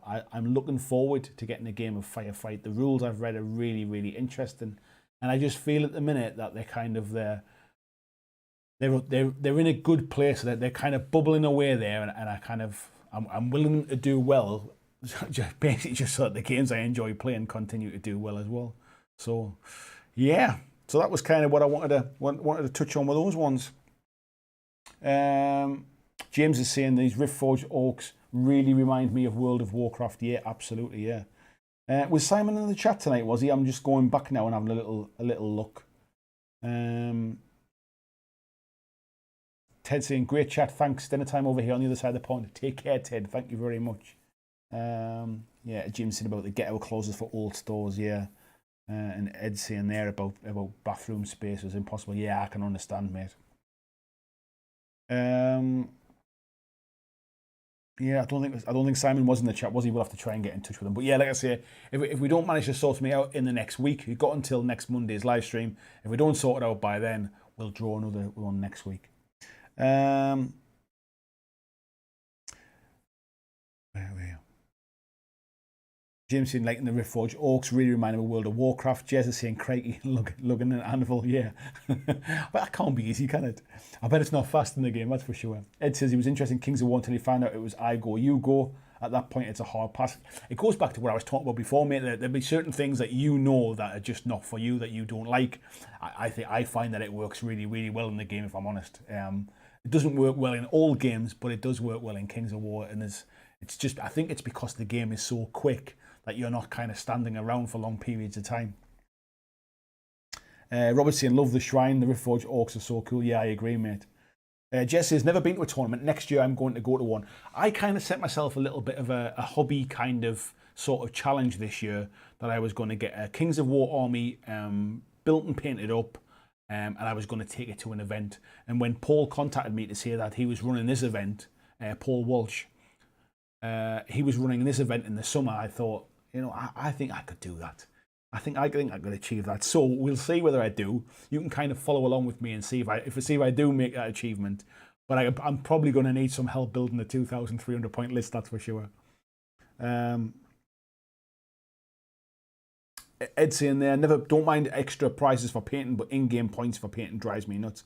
It's not points for painting as in like how good you've painted, if you like. It's just kind of because it is a hobby focused event. There are points basically for basically kind of achieving like are all your models based kind of thing. Have you used sort of minimum of 3 colours or whatever it is? And I don't mind that in advance. If I know about it in advance, I don't want it sprung upon me when I turn up for the day. But if I know in advance, I don't find that to be an issue, to be fair. And it's intentionally designed to be a hobby kind of a hobby event. It's not just about who's the best general, if you like. There is an award for whoever scores the most battle points, but the overall award is for the combined kind of hobby and player experience, if you like. Christian sharing the link there as well for my Amazon affiliate link. Thank you very much. If you are shopping on Amazon, please give the Amazon link a click. Doesn't cost you anything extra, helps keep the lights on here. Robert says, I'd love to go to a Kings of War tournament, but could only do a one day as I'm my wife's full-time carer. Yeah, maybe one day. There are quite a few one-day events, mate, to be fair. I personally find that I quite enjoy that social experience of going away for the weekend, having a night or two away, kind of getting to spend some time with the other people as well, because there's people at this event who I've not seen in a long time. Be nice to catch up and have a beer and have a little bit of food on the evening, that kind of thing. But I appreciate that weekend events are sometimes a lot harder for people to attend. But there are plenty of one-day events around, mate. So hopefully, if you do get to attend one, mate, I hope you'll get to see a one locally somewhere. Jesse has never really got into army-style games enough to give a reason to go to one. Middle Earth looks fun and that looks good. Weren't you doing one, Andy? I wasn't doing like a tournament, mate. I was planning like a weekend, a kind of like a gaming event type thing for the weekend, which is still in the process, to be fair. But yeah, it's not. It wasn't going to be a tournament, mate. As for kind of army style stuff, I must admit, like I was never really into Warhammer Fantasy or anything like that. And I was never really into Kings of War originally either when I first saw it, because I saw Kings of War and thought Warhammer Fantasy and just assumed the two were exactly the same. And it wasn't until I got my first game of Kings of War that I realised it was way more straightforward than I ever thought it was. And for all it looks like you're moving around lots of models, you're essentially like that's like if you've got say 20 models on that base, you're just moving one base around. Really, it's like moving one model. And I think that's the bit psychologically. It's quite a lot of hobby work to get the army ready, but when it comes to playing, it's actually not that complex a game to play. VG says, back from drop off, looking forward to DLS ending so I don't have to miss half the stream. Daylight savings. I was trying to remember what that was there, mate. Yes. So that's so that one. Was there something else I wanted to kind of share as well? I'm looking back over my notes now and seeing if there's anything else I wanted to share off. No, I think that was probably kind of the bulk of it. But yeah, I mean, as I was saying before, I find I'm kind of liking the direction Mantic are taking at the minute. I'm liking what they're doing with these books, where they're doing a one rule book and kind of like a faction book type thing, just keeping everything together, keeps it all in one place. I mean, Kings of War as well. If this comes in 2 different versions, so there is this, which is the big hardback version, has absolutely boatloads of amazing art and lots of background stories and stuff in it. They also do a gamers version, which is a softback version. Doesn't have any of the what's it called, the fluff, the background in it as well. Great to take to the games. This is nice to kind of sit with a cup of coffee and sit and read the background lore. If you want to use it for the gaming table, the gamers versions are definitely the right one. But yeah, it's just I just find that the rules are, as I mentioned before, easy to absorb, pretty straightforward, understandable, nothing too complex. They're not games that are written like with the idea of the more complex it is, the better the game is kind of thing. Because some people do write games like that. Some people do think that crunchy equals well written, or crunchy equals better quality, if you like. And sometimes crunchy just equals difficult, as far as I'm concerned.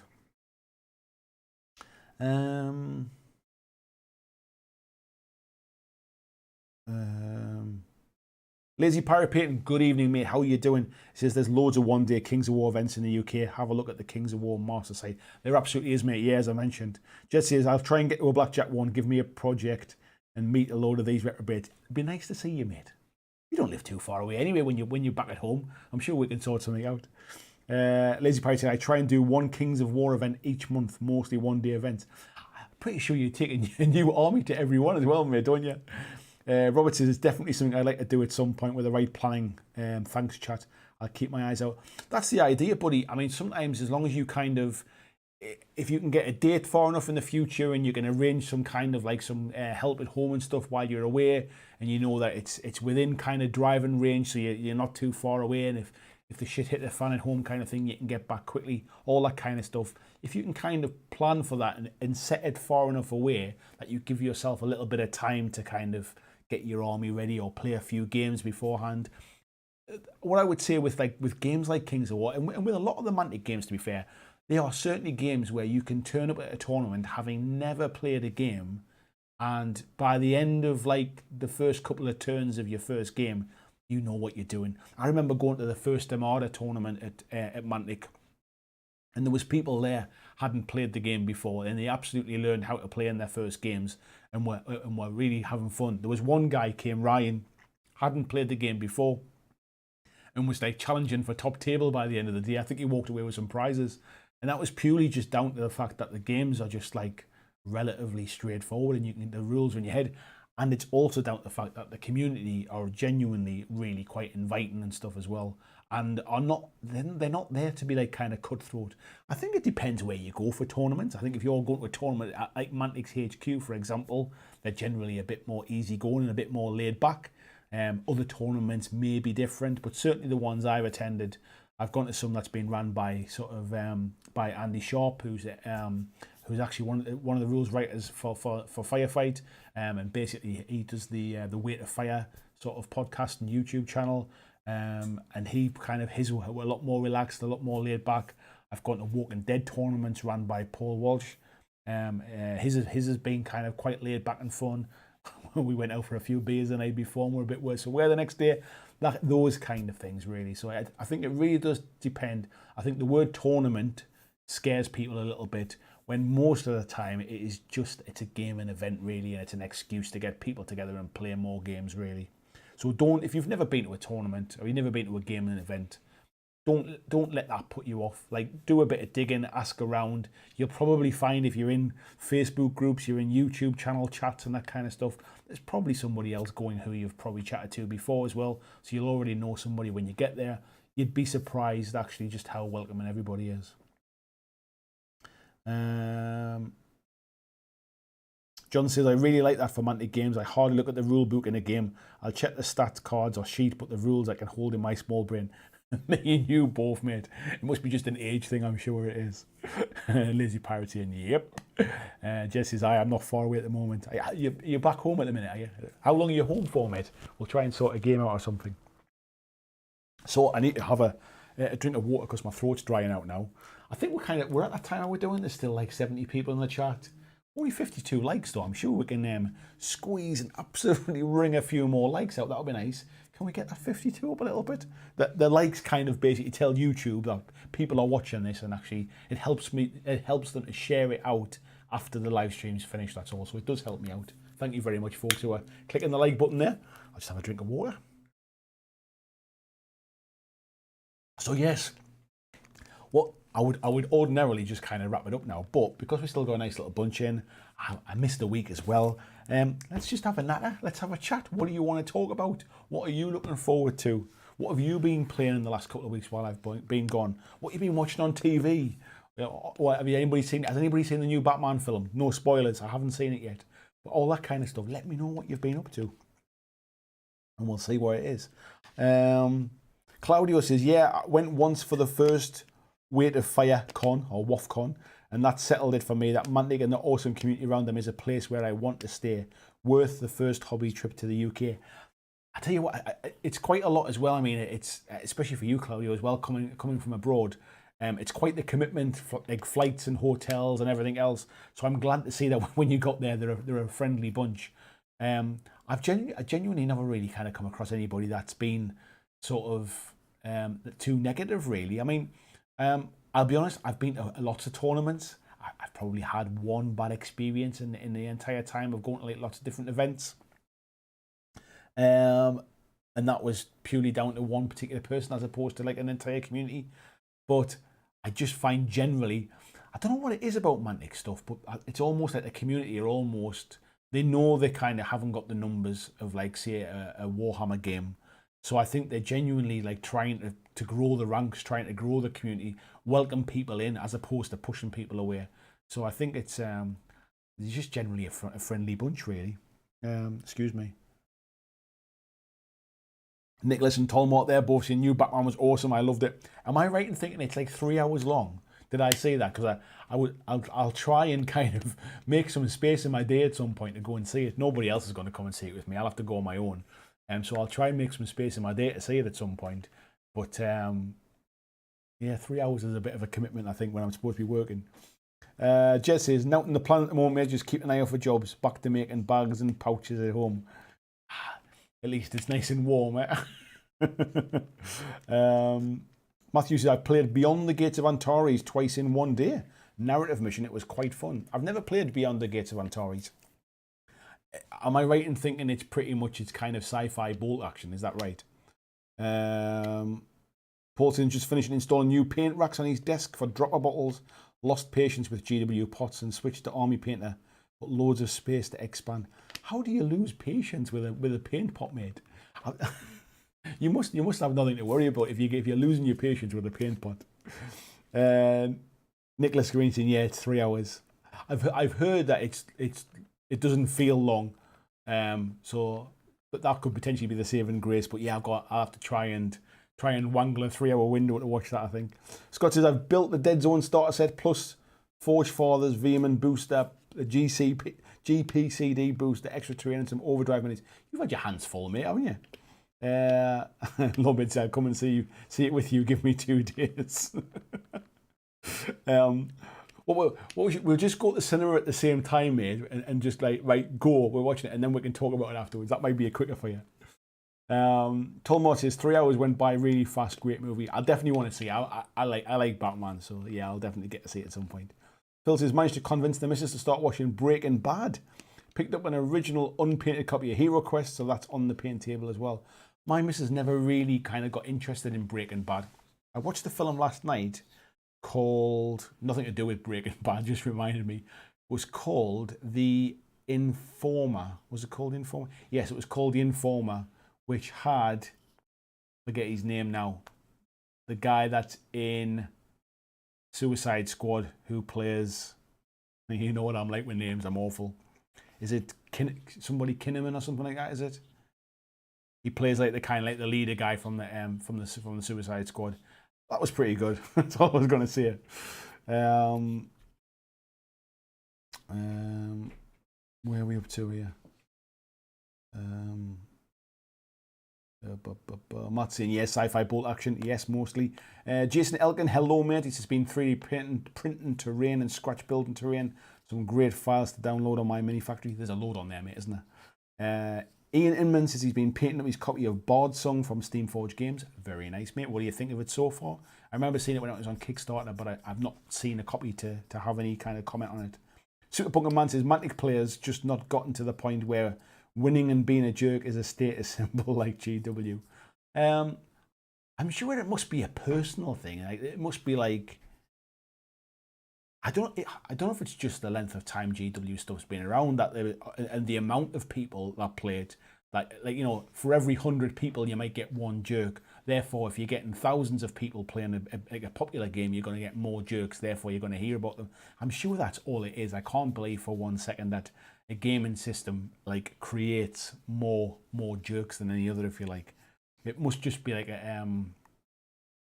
a percentage thing.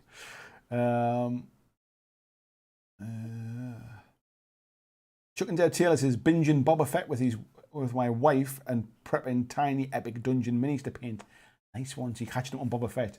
I was kind of like that with Boba Fett. I enjoyed it by the end, but there was a couple of episodes where I was thinking, oh, yeah, I could have missed this one out kind of thing. I am looking forward to Moon Knight, which is starting soon on Disney Plus. So yeah, watch out for that one. Ian says I managed to throw contrast paint across the room. Painted some more Marauders and sent you an email. Thank you very much for the email, mate. I'll check it out later on. But yeah, don't throw paint around. Nobody needs that. Busey said, anyone on those Army Painter speed paints yet? Look interesting. What I would say, mate, is with Army Painter stuff, from what I understand, they never really said this originally, but somebody's pulled them up on it, and now they're kind of saying it, is that once you've put the speed paint stuff onto the model, you have to seal it with varnish. Otherwise, any paint you put on top of it reactivates the paint and it starts to kind of come off again. So, depending on how you use it, I think it's if you just want to put it on and leave it, that's it, it's done kind of thing, it might be all right for you. But if you're so like I use contrast paints almost like as a base paint to get some nice kind of deep rich colors on with a little bit of shade, and then I kind of highlight and build up from that. For me personally, I don't think the Army Painter ones are going to work because I'd have to then stop and varnish the model and wait for the varnish to dry and then paint on top of that. For me, that just seems like more hassle than it's worth, if I'm honest. Paul says designed obsolescence. I was just fed up with them constantly clogging up, paint's drying out. I hear that a lot, but I'll be honest, I've got like a full range of GW paints. I've actually got 2 full ranges of GW paints. I've got one set in my hobby room upstairs, and I've got a set down here in the garage in the studio. And I've had like stuff for years. I don't know if it's just, do I look after them? I've got a little kind of 3D printed pot holder which basically holds the lid up and the paint just runs back in the pot. I don't really have the issues that I hear other people, and it might be just me. Maybe I clean them off better. Every once in a blue moon I kind of like I take all the dried off paint off the top. Just don't find them that much of an issue personally, but maybe it's just me. Where was that on up to? That's just jumped ahead massively there. Super Punky Man says, so few GW tournament players have forgotten how to just have fun. I wonder if that's, like I say, I wonder if that's just like a timing thing. They've been playing for so long. Robert says, played a bit of Kings of War at my club with my Northern Alliance. Nice. However, I've had COVID and then my missus. All good now, though. All good now, though. Sorry. Yes, I'm glad that everything's all right now, mate. But yeah, get back to playing them games. James G says, been playing in a Kings of War League, 14 players, 7 good versus 7 evil for Ultimate Dragon Rights. Though sadly, joined bottom after 2 games. It doesn't matter where you finish, mate. There's the guys local to me as well have just started a Kings of War League as well, which was really encouraging to see. So which side are you on, mate? Are you on the good side or are you on the evil side? Kodos says, speed paints are not yet available here. Just the small set that misses the ones I want. Yeah. Super Pokemon says, well, I just messed up my Medusa's face. At least I've not glued it, so stripping her face will be easy. Just paint over top, mate. Claudio says, once the world gets back to normal, he wants to get back Oh, he's talking with Lazy Pirate there as well. Just as it's probably a PhD in the study of numbers of bell ends in game systems. There's probably some weird like Venn diagram, isn't there, of how big an audience is, how popular a game is, sort of what's the popularity of tournament players. Maybe a bit in the middle or something like that. Ed says, I think part of the GW problem is that their writing style is way too loose and conversational, so open to interpretation rather than being tight and procedural. When you say the writing style, I'm assuming you mean the rules. And yes, I would agree if that's the case, mate. I don't really read the kind of the law and the background stuff, so I couldn't comment on that. But rules-wise, that's certainly that's been my experience. I think it was one of the things I liked about Warcry was the fact that because it was relatively simplistic, there wasn't really that much kind of open to interpretation, where I think the bigger a game gets, or the more complex a game get, or the more additional rules are, when you think of all the different codexes with all the different additional bits and pieces, there ends up being a lot of rules that not everybody technically has access to. I know everybody could buy the books, but not everybody buys all the books. And I think that probably ends up like promoting conversations of, oh, you can't do that. Well, my book says that you can't do that. Well, where does it say that?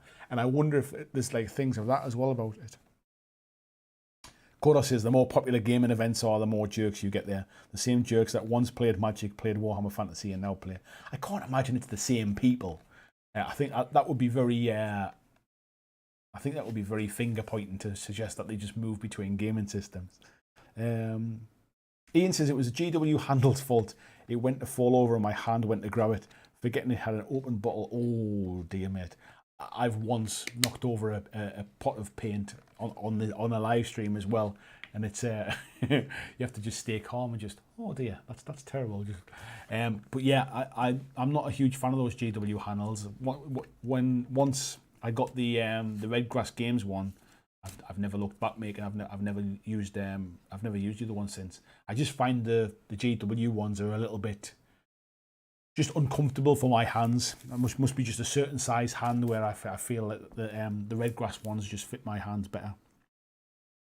Lazy Pirate says he's surprised I'm painting up another Kings of War army at the moment. My second of the year. He's done 4,000 points of Brother Mark. Now on to Trident Realms and 3 units in. I'm always amazed by how much you do, mate.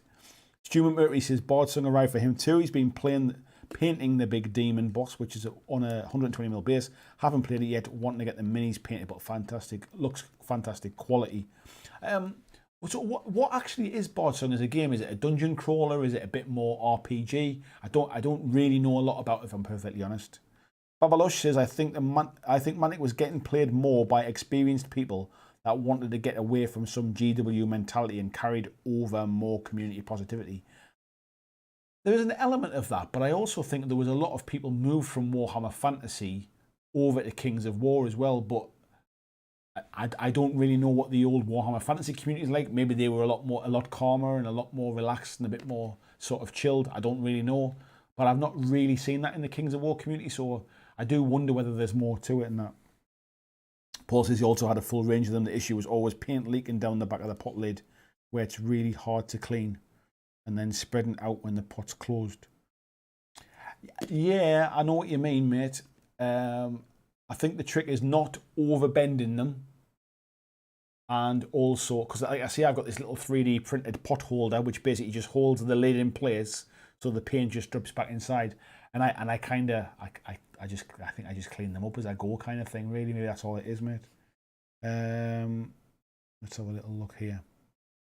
Busy saying that's worth a test. No paint should reactivate.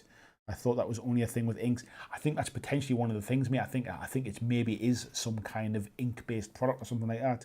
I think what happened was they didn't say anything about it. Somebody did a video, like sort of doing a review of the paints, and it came up in their review. And then I think Army Painter have replied to that saying, "Oh yes, yeah, you should really kind of if you're gonna put anything else on top of it, you should really varnish it." And that's once I'd kind of I never really intended to try them. I'm quite happy with my contrast paints, if I'm honest. I've got a full set of them, and like I just kind of like I say I've genuinely bought paints that I find it dead easy to replace. Like a local store has them, and I can just pick them up one at a time when I need them.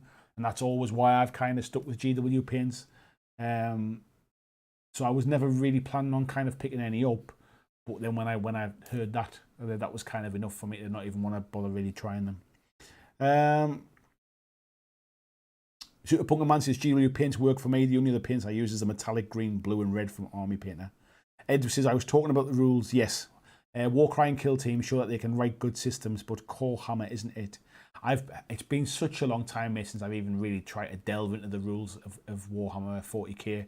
I tried again when 9th edition came out. I tried when 8th edition come out.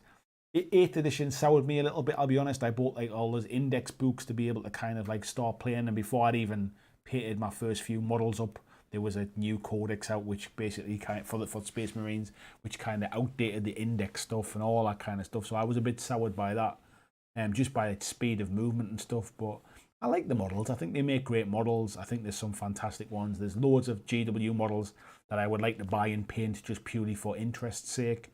But when it comes to the games and stuff, I think I came to the conclusion a while ago that they're just not for me. They're just not the kind of games I enjoy generally. And like I say, it doesn't make them bad games. I just know that they don't gel with the kind of ways I like to play, really. John says they are meta jerks. The system isn't the game for them. Being a jerk is. There are some people who are just dicks in life, basically. They just, and that's one of the things. Like there are dicks in all walks of life, and in every facet of humanity. It just happens some of them play war games as well. That's all. Lawbane says the new one fits my hand, and it's a bigger one for 40mm basis. Right. I don't know. I think it was just uncomfortable. I never kind of gelled with them really. Phil says rules as written versus rules as intended debates equals social media meltdown. People need to get off social media if that's where they spend their time sort of fighting over that kind of stuff. Ian says Boardsong is RPG dungeon crawler hybrid, very narrative driven. Is there anything you would say it was like? Is it like another game that you've played, or is it a bit of a one-off type thing? Rob says, I've always had my Army Painter war paints, but gone for some Pro Acrol paints last Christmas. I've heard good things about the Pro Acrol stuff. And Cordus is talking about that one there as well. So, let me get another drink.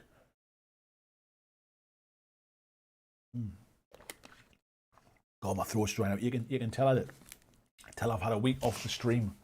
Normally my vocal cords are ready to go. I've hardly spoke for a week, that's what it is.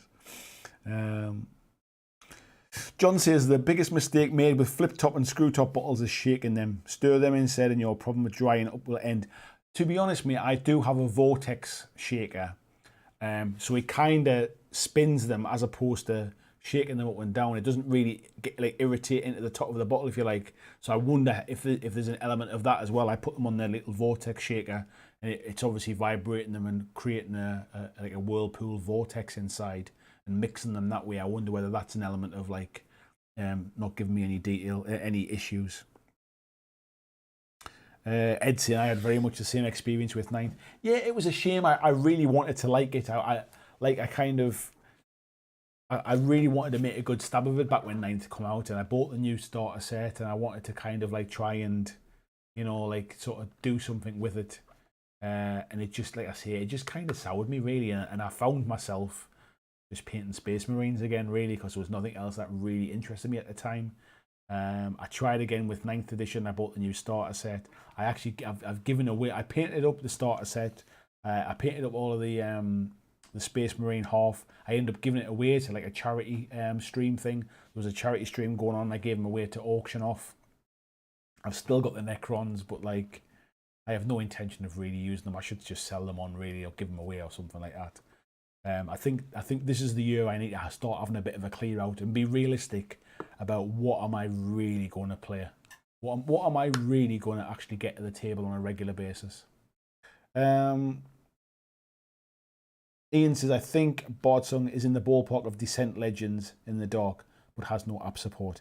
It's a tile-based dungeon crawler with mechanics that riff off D&D 5e a lot. Oh, that makes sense then, mate. I've seen Descent Legends in the Dark, and I quite fancied buying it at one point. It was up for sale, I think, for like 120 quid instead of like 170, and I almost bought it at one point because you can play it solo as well. And then I just thought, don't be daft. You've got stuff now that you don't even play. Let's be realistic. You're not going to get to it. But it's something I would like to play like with a few other people at some point, definitely. VG says, was great getting over to Adelaide at the weekend and checking out the local game shops. Dan W, who owns Tabletop Warfare, was super hospitable. Great chat on the BlackJack Legacy and Tabletop Minions wavelength. Oh, nice one, mate. I hadn't realised that you'd been out. I saw that you'd been working at the weekend. I hadn't realised you'd been checking out game shops as well, mate. Nice one. Robert says, I came back at the beginning of 9th. I just can't be bothered with all the rules, bloat and power creep. I just want fun, quick rules, and that's why I'm loving other stuff now and away from Warhammer and AOS. Yeah, I mean, I think it's really easy to get dragged into those conversations online of, oh, 40k is the best, AOS is the best, all this kind of stuff. Anybody that doesn't like them games is a GW hater, all this kind of thing. Or I like playing Kings of War, for example, like, oh, Mantic's the best, GW are a load of rubbish, all this kind of stuff. It's easy to get dragged into those kind of sort of conversations online. At the end of the day, if you can find a game that you just enjoy playing, like all the politics, all the noise behind it, everything else is kind of irrelevant. If you find a game that you're interested in with some minis that you like, that you enjoy sort of playing with or painting, and you can find somebody else to play against, that's kind of the holy trinity, really, isn't it? That's all you really need. Everything else, people just like to rant online. People like to be negative online. People like to draw people into negative conversations. And I think it's just that's just how the world is at the minute. And I think it's really easy to there's almost this narrative that people have to be put into this camp of you either love GW or you hate GW. It's just not the case. You can enjoy what they do. You can enjoy stuff that other people do. It doesn't have to be a them and us kind of thing. John says, what happens though is by shaking, you're putting paint into the lid, which has to go somewhere, usually down the sides, impairing the ability to properly close the containers. Yeah, I'm sure if they're properly sealed, they're properly closed, the paint will stay inside. But as soon as you lift the lid up, if you overarch the lid too far back, because what you have to do is you've almost got to overarch them and click them to get the lid to stand up. And as soon as you overarch them, that's when it pours down the back. And like I say, I've got this little 3D printed pot holder thing, which stops me knocking them over primarily, but it also just, you don't have to push the lid all the way back. It just kind of holds the lid up. And like you just kind of tuck the lid behind it, and the paint just kind of runs down. The paint holder things were free on like Thingiverse or something like that, so I printed a couple of those off, and yeah, it just seems to work all right. And like I say, I don't necessarily shake them up and down. I generally use the Vortex shaker for them. So. Super Pumpkin Man says, due to the length of time it's taken 40k to get the Gene Stealer Cult and Tyranid Codex out, I've not had a single 9th edition game yet. Wow. Tiny war games, just tanks. You're just shouting tanks. Have you got some kind of tanks Tourette's there, mate? Is that what it is? John says, I need some cases to store completed stuff to make way for what's in the pipeline. Running out of space becomes a crisis. Yeah, I'm quite fortunate. Space is not really necessarily an issue. Obviously, I've got this kind of studio. I've got a big wall of stuff all over there kind of thing. It's more a case of moving stuff on. That's just like gathering dust, really. That's what it is. It says, I can't be arsed telling people they're wrong to like a game. I don't. If you're having fun, more power to you. I never really understand that. Like, there are a lot of people who love to tell people like they're wrong for liking something, or how can you like that, or how can you like that film, or how can you drink that beer, or how can you have that pizza topping, whatever the argument of the day is. I always find it strange that people will put so much energy into being like negative about what somebody else likes. I just don't understand it. Phil says, it's your game, play it how you like and use the minis you like. Simples. That's it, mate. That's exactly it. Jez says, it's a mad idea. It's so subjective. The idea of one game being better than another is like saying one kind of bacon sarnie is better than another. It's personal taste. I kind of disagree with you a little bit, mate, in terms of I don't think there's such a thing as a bad bacon sarnie. I think there are different levels of enjoyment from a bacon sandwich. There's a lot of there's a lot of sort of there's a lot of variability in there, like not only in the bacon and the way it's being cooked, but also in the bread or the bun that you choose to use to make the sandwich, and then also your sauce of choice. But I tend to think that like it's a sliding scale of nice to amazing. I don't really think there's a bad bacon sandwich. Where I do think there are some games I don't really want to play. There's not really a bacon sandwich I don't want to eat. John says, I understand why GW moved their IP on, but on an emotional level, I can never forgive them for killing off the Warhammer world. It felt like it burned my whole childhood in a dumpster. It's kind of it's a funny one because I was never into Warhammer Fantasy, as I mentioned before, so I kind of saw the whole thing from the sidelines, really looking on. And I've never really had that personal attachment, like with a thing, if you like. If you could call a game a thing, I've never really been that personally attached to something or like passionately attached to it. I can enjoy stuff, but I think I always just kind of they're just things, if you like, and things are things. So but it is interesting to hear what you're saying. It is a very, very common story. So obviously a lot of people do feel it really, really personally. Just says, stop having the wrong fun. Lord Maiden says, does having fun define a game? I think it can define whether you enjoy it or not. Because as I've always said, I think having fun with a average game is definitely better than having no fun at all with a well-written game. So I think that there's an element of that. You almost have to get the best of both worlds. However, playing with somebody that you enjoy spending time with, but playing a really bad game is a bad way to spend your time, is what I would say. Jess says, much like games, I don't want a bacon sarnie with a lot of crunch. There's so many similarities, isn't there, mate? Talmud says, Mantic bacon for the win. Should I try and get them to make Mantic to branded bacon? Super Pumpkin Man says, I disagree. There is one bad bacon, fake bacon. But that's not bacon, though, is it? That's just it. If it's not bacon, it's not bacon. Fake bacon, or faking, as we now call it, is not bacon. You might as well just say it's a cheese sandwich and call it bacon if you're going to do that. Bliss says, came for the firefight, stayed for the bacon, of course. Chuck and Deb Taylor says, reminds me of going to a tractor pull where people were yelling Ford or Chevy. Heck, I was happy with either one. It reminds me of being a kid when Spectrum and Commodore were the two things. And then as I got a bit older, it was Atari and Amiga. And then when I got a bit older again, it was Sega and Nintendo. And then it was Xbox and Sony. And there's just people just love to like to just fight about something. I think I don't know what it is. Is it just something built into our DNA that we are like predisposed to want to be like tribal about things? Ed says that a homemade roll is objectively better than sliced bread. Nobody can deny that. I don't disagree with you, mate. However, if it's got bacon in, even sliced bread with bacon in is still better than no bacon sandwich at all. John says, I did an inventory of completed stuff. I was surprised to learn I'd painted and built over 2,000 miniatures since I got back into the hobby in '96.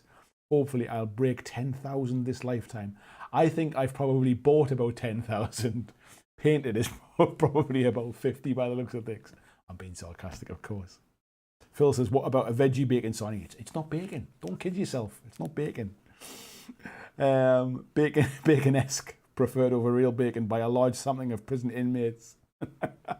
Lord Maiden says, here Nintendo still exists and make excellent consoles. They're not part of the console war anymore, though, are they? Like, if you're a Sony or if you're a PlayStation or an Xbox player, Nintendo is almost kind of like, it's almost the, oh yeah, like Nintendo can exist. We can all have a Switch, if you like. That's absolutely fine. But the hatred, the rivalry is no longer between kind of Nintendo and anybody else. Nintendo have carved out their own little market of making stuff that nobody else do, kind of thing. And I think it probably goes back to maybe the Nintendo Wii. I think prior to that, things like sort of GameCube and stuff were GameCubes even. I'm trying to think if they were still around, like in the Sega area and era and stuff like that.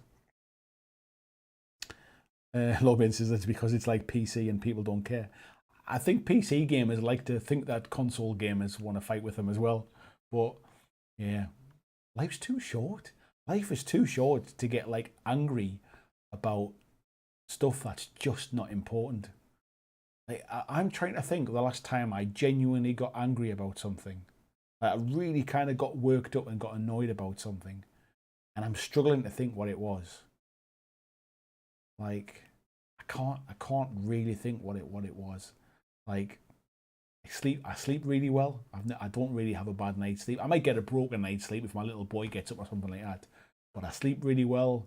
Like, I don't have any problems like sort of relaxing. I just don't get hung up on non-important stuff. I get frustrated with things. Like, obviously, like everyone gets frustrated, but I can't remember the last time I really got like annoyed at something. Yes, it was a GameCube, PS1, and Saturn. Yeah, I remember buying my PS1. Anybody can mash potatoes, but can you pea soup?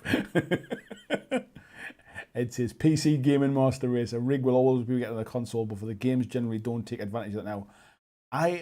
It depends upon what you're looking for, mate. When you say it will always be better than a console, I kind of disagree in terms of if I just want to press play and play a game, a console wins out every time for me. Like every time I've got like a decent PC. The one I run this stream from, for example, is the best PC I've got in the house. I've got my laptop here. I've got like a gaming laptop that is absolutely kind of, you know, it runs everything I need it to run gaming wise. I do all my editing and stuff on it, which is why it's kind of a more powerful one. But I still have to fire it up. It still always has an update somewhere in the background where it's doing something else. Every time I fire up Premiere Pro, like the Adobe stuff, there's updates in the background that it has to do before I do anything. I generally just feel that when I put my PlayStation on, I kind of can just play it. I mean, there's always a game needs an update or something like that. But generally, from pressing go to playing a game is infinitely always much quicker, I find, with my PlayStation. But that doesn't mean that PC gaming is bad. I've got PC games that I play and stuff. I just generally like the kind of just the pick up a controller. I'm not a keyboard and mouse player. I think that's probably where it different. Ian says you need some Elden Ring in your life. I don't have time to play Elden Ring, mate. I don't even have time to play the PlayStation really that often. My little boy plays. My little boy's obsessed with Mario Maker 2 at the moment. He's absolutely obsessed with Cuphead. So he's basically recreating the levels from Cuphead by making them in Mario Maker 2. And then every time he finishes a level, he goes like, "Dad, will you play my level?" So that my existence of playing video games at the moment is playing the levels that have been designed by a 5-year-old. And to be honest, they're pretty fun, and I'm enjoying it. Codas is saying, getting late here. Good night, all. Take care, mate. Take care to you as well, Phil. Paul says there, as a PC gamer, I can confirm we don't get involved in the console rivalry fights. We generally let the peasants fight amongst themselves. John says, I have a game on PC. I think my thumbs are retarded. I have the game on PC. I think I can't get to grips with the kind of like with a keyboard and mouse kind of thing. My two like younger lads are very much kind of sort of PC gamers and have been like forever. But yeah, I think I'm just an old school console gamer and always have been really. Even when I had my old Spectrum and that back in the day, I used to play with a joystick. I never played with a keyboard. Super Punkerman said, I think why Nintendo stays out of the console war was Nintendo only plays games. It's not your Netflix and DVD player. I think that was just generally something that they tried to kind of expand. What they wanted to do, the difference was, back in the day when they first came out, is they wanted to get them into everyone's living room. They wanted them under the TV. They didn't want consoles to be like in kids' bedrooms, if you like. They wanted them under every TV, like under the TV in every living room. And I think that's why they tried to make them multimedia systems. And obviously that's how Sony got Blu-ray players out to people. They got DVD players out to people with a PS2. They got Blu-ray players out to people with PS4. And that's kind of how they got like home entertainment into people's homes. These days, I do feel like they're trying to push like hardware a little bit more. I think that the thing that's probably killed this generation a little bit is lack of really, really killer games that show off the new consoles and then lack of being able to get the consoles out fast enough, even though they've sold really well. I think it's just it generally kind of took a little bit of the buzz out of it when people just couldn't go to shops and buy one. Jess says, isn't someone doing a Cuphead tabletop game? I'm sure I saw something. There is a Cuphead dice rolling game, mate, which I just saw the other day, actually. It's been out for a little while, I think, since the back end of last year. But yeah, my little boy was like, when he saw it. So I told him he could maybe have it for Easter, have the game for Easter, instead of chocolate eggs if he wanted it. So he's kind of like save his teeth and have a board game instead, and he seems pretty happy with that. Ian says, what, get Elden Ring now? Everyone will understand if you take a month off streaming. I need to take a month off life, mate. I literally don't have any time to play video games. My little boy doesn't go to bed till about 9 p.m. generally. I kind of like, I'm doing bits of work on an evening and things like that. Obviously spending time with my wife. I just generally don't have time to play video games, if I'm honest. Ed says, I was talking purely from a tech perspective. My 7-year-old rig still compares favourably with the current generation console. Yeah, I get what you mean from a tech perspective, but for me, that's kind of lost on me, to be honest. My eyesight's not good enough to see the difference. And I don't really play games that would push something like that. So, yeah, it's just a personal thing, really. Lordman says, stream yourself playing Elden Ring. Nobody wants to watch me playing video games, mate. Honestly, I tell you. Camo says, I returned to the miniatures hobby to get away from computer games. A lot of people do, mate, to be fair. Ed says, the problem with console on the telly is the rest of the family wants to watch stuff. I think it depends. I mean, I guess the way it was kind of pitched, I think, was they become a family thing. Like me and my wife and my little boy probably play video games together more than any one of us probably play solo. Like we'll play Mario Kart together. My little boy's obsessed with Cuphead, so we'll play like 2-player on Cuphead or take turns trying to do the different levels and stuff like that. He absolutely loved Astrobot when I first got my PS5. He loved playing Astrobot on that. Like I'll play a little bit now and again. Like me and my wife like quite like sort of like old school platformers and stuff, and we'll play those kind of things together. So generally we play it like sort of together really when we play. But yeah, I get that not every house is like that, to be fair. And I suppose as you've got older kids, like obviously with my twin lads, they had like a console each in their bedroom kind of thing. So they like would just disappear and play their own games really. John says, I returned to this hobby to help me recover from alcoholism. I tell you what, mate, it's one way to spend your money on something else, that's for sure. John says, did you really have a Spectrum? Are you old enough for that? I had the ZX with the audio cassette loader. I could still probably hum the loading sequence. For Daily Thompson's Decathlon, I am absolutely that old, mate. I am, how old am I? I'm just trying to work out how old I am this year. I'm 47 this year. And I had a Spectrum 128 plus 2 back in the day, one of the first ones with the built-in tape deck. My friends had Commodore 64s. We didn't have a lot of money, so we got the cheaper one. So yeah, I'm definitely way back in the Spectrum days, mate. That was where I started. Christian saying, time for bed. Good night. Thank you very much, buddy. Take care, mate. I'll speak to you later. BJ says, Uncle Adam's day job company does the companion app for the Cuphead game. The companion app. The companion app basically is like a glorified timer, I think, isn't it? Basically just, it plays music and it's the timer for the game. John says, keep me off the booze for 26 years this May. Celebrate by buying models. Congratulations to you, mate. Ed saying, my wife really isn't interested in computer gaming. To be completely fair, I don't play it off myself these days. Similar to you, really. Yeah, I hardly ever play, mate, if I'm perfectly honest. I play more because my little boy's getting interested into it as he gets a little bit older. But like I say, we play like Luigi's Mansion together or something like that, or he's been playing Cuphead, or he's been playing Mario Maker, or a little bit of Mario Kart, that kind of stuff. But yeah, my wife's like, she doesn't play very often, but she used to have like sort of consoles when she was younger and stuff, and she likes kind of those old school kind of platform games. So if there's anything like that, we tend to play them things together. Tolmos says his first PC was a ZX81. I'm so old. Good night, James Bray. Take care, mate. Jason said he had the VIC-20. One of my friends had a VIC-20. And Jess says, we had the Rubber Key 48, and then I got his Commodore 64 as a present. I remember Like, so I kind of grew up in like a mining town kind of thing. So there was a local coal mine where everybody's dad worked.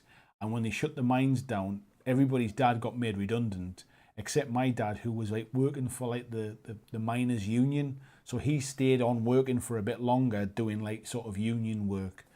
But everybody else's dad got made redundant, and everybody else seemed to get like a got an Amiga. They all seemed to get Amigas with their dad's redundancy money. There was a lot of rear projection tellies and Amigas got bought around that time. And I remember going to friends' houses and playing like Sensible Soccer and Shadow of the Beast. What other games were we playing on the Amigas back then? Kick-Off we were playing. Played loads of football. We really did play those ones. I can't remember the rest of them now. But yeah, I remember those days, and I never got into that. And I actually I did my work experience from school at like this place that made like sort of like scientific test equipment. And while I was there during the day, there was a parcel arrived for me. And when I got home, the parcel, I'd won a competition on the back of like, I think it was like Rice Krispies or Weetabix or something. I won a competition and I won a Sega Master System. So I missed out that whole Amiga, Atari ST stuff. I went straight from probably Spectrum sort of +2 to Sega Master System, and then I bought a Mega Drive, and then I didn't get a Dreamcast. I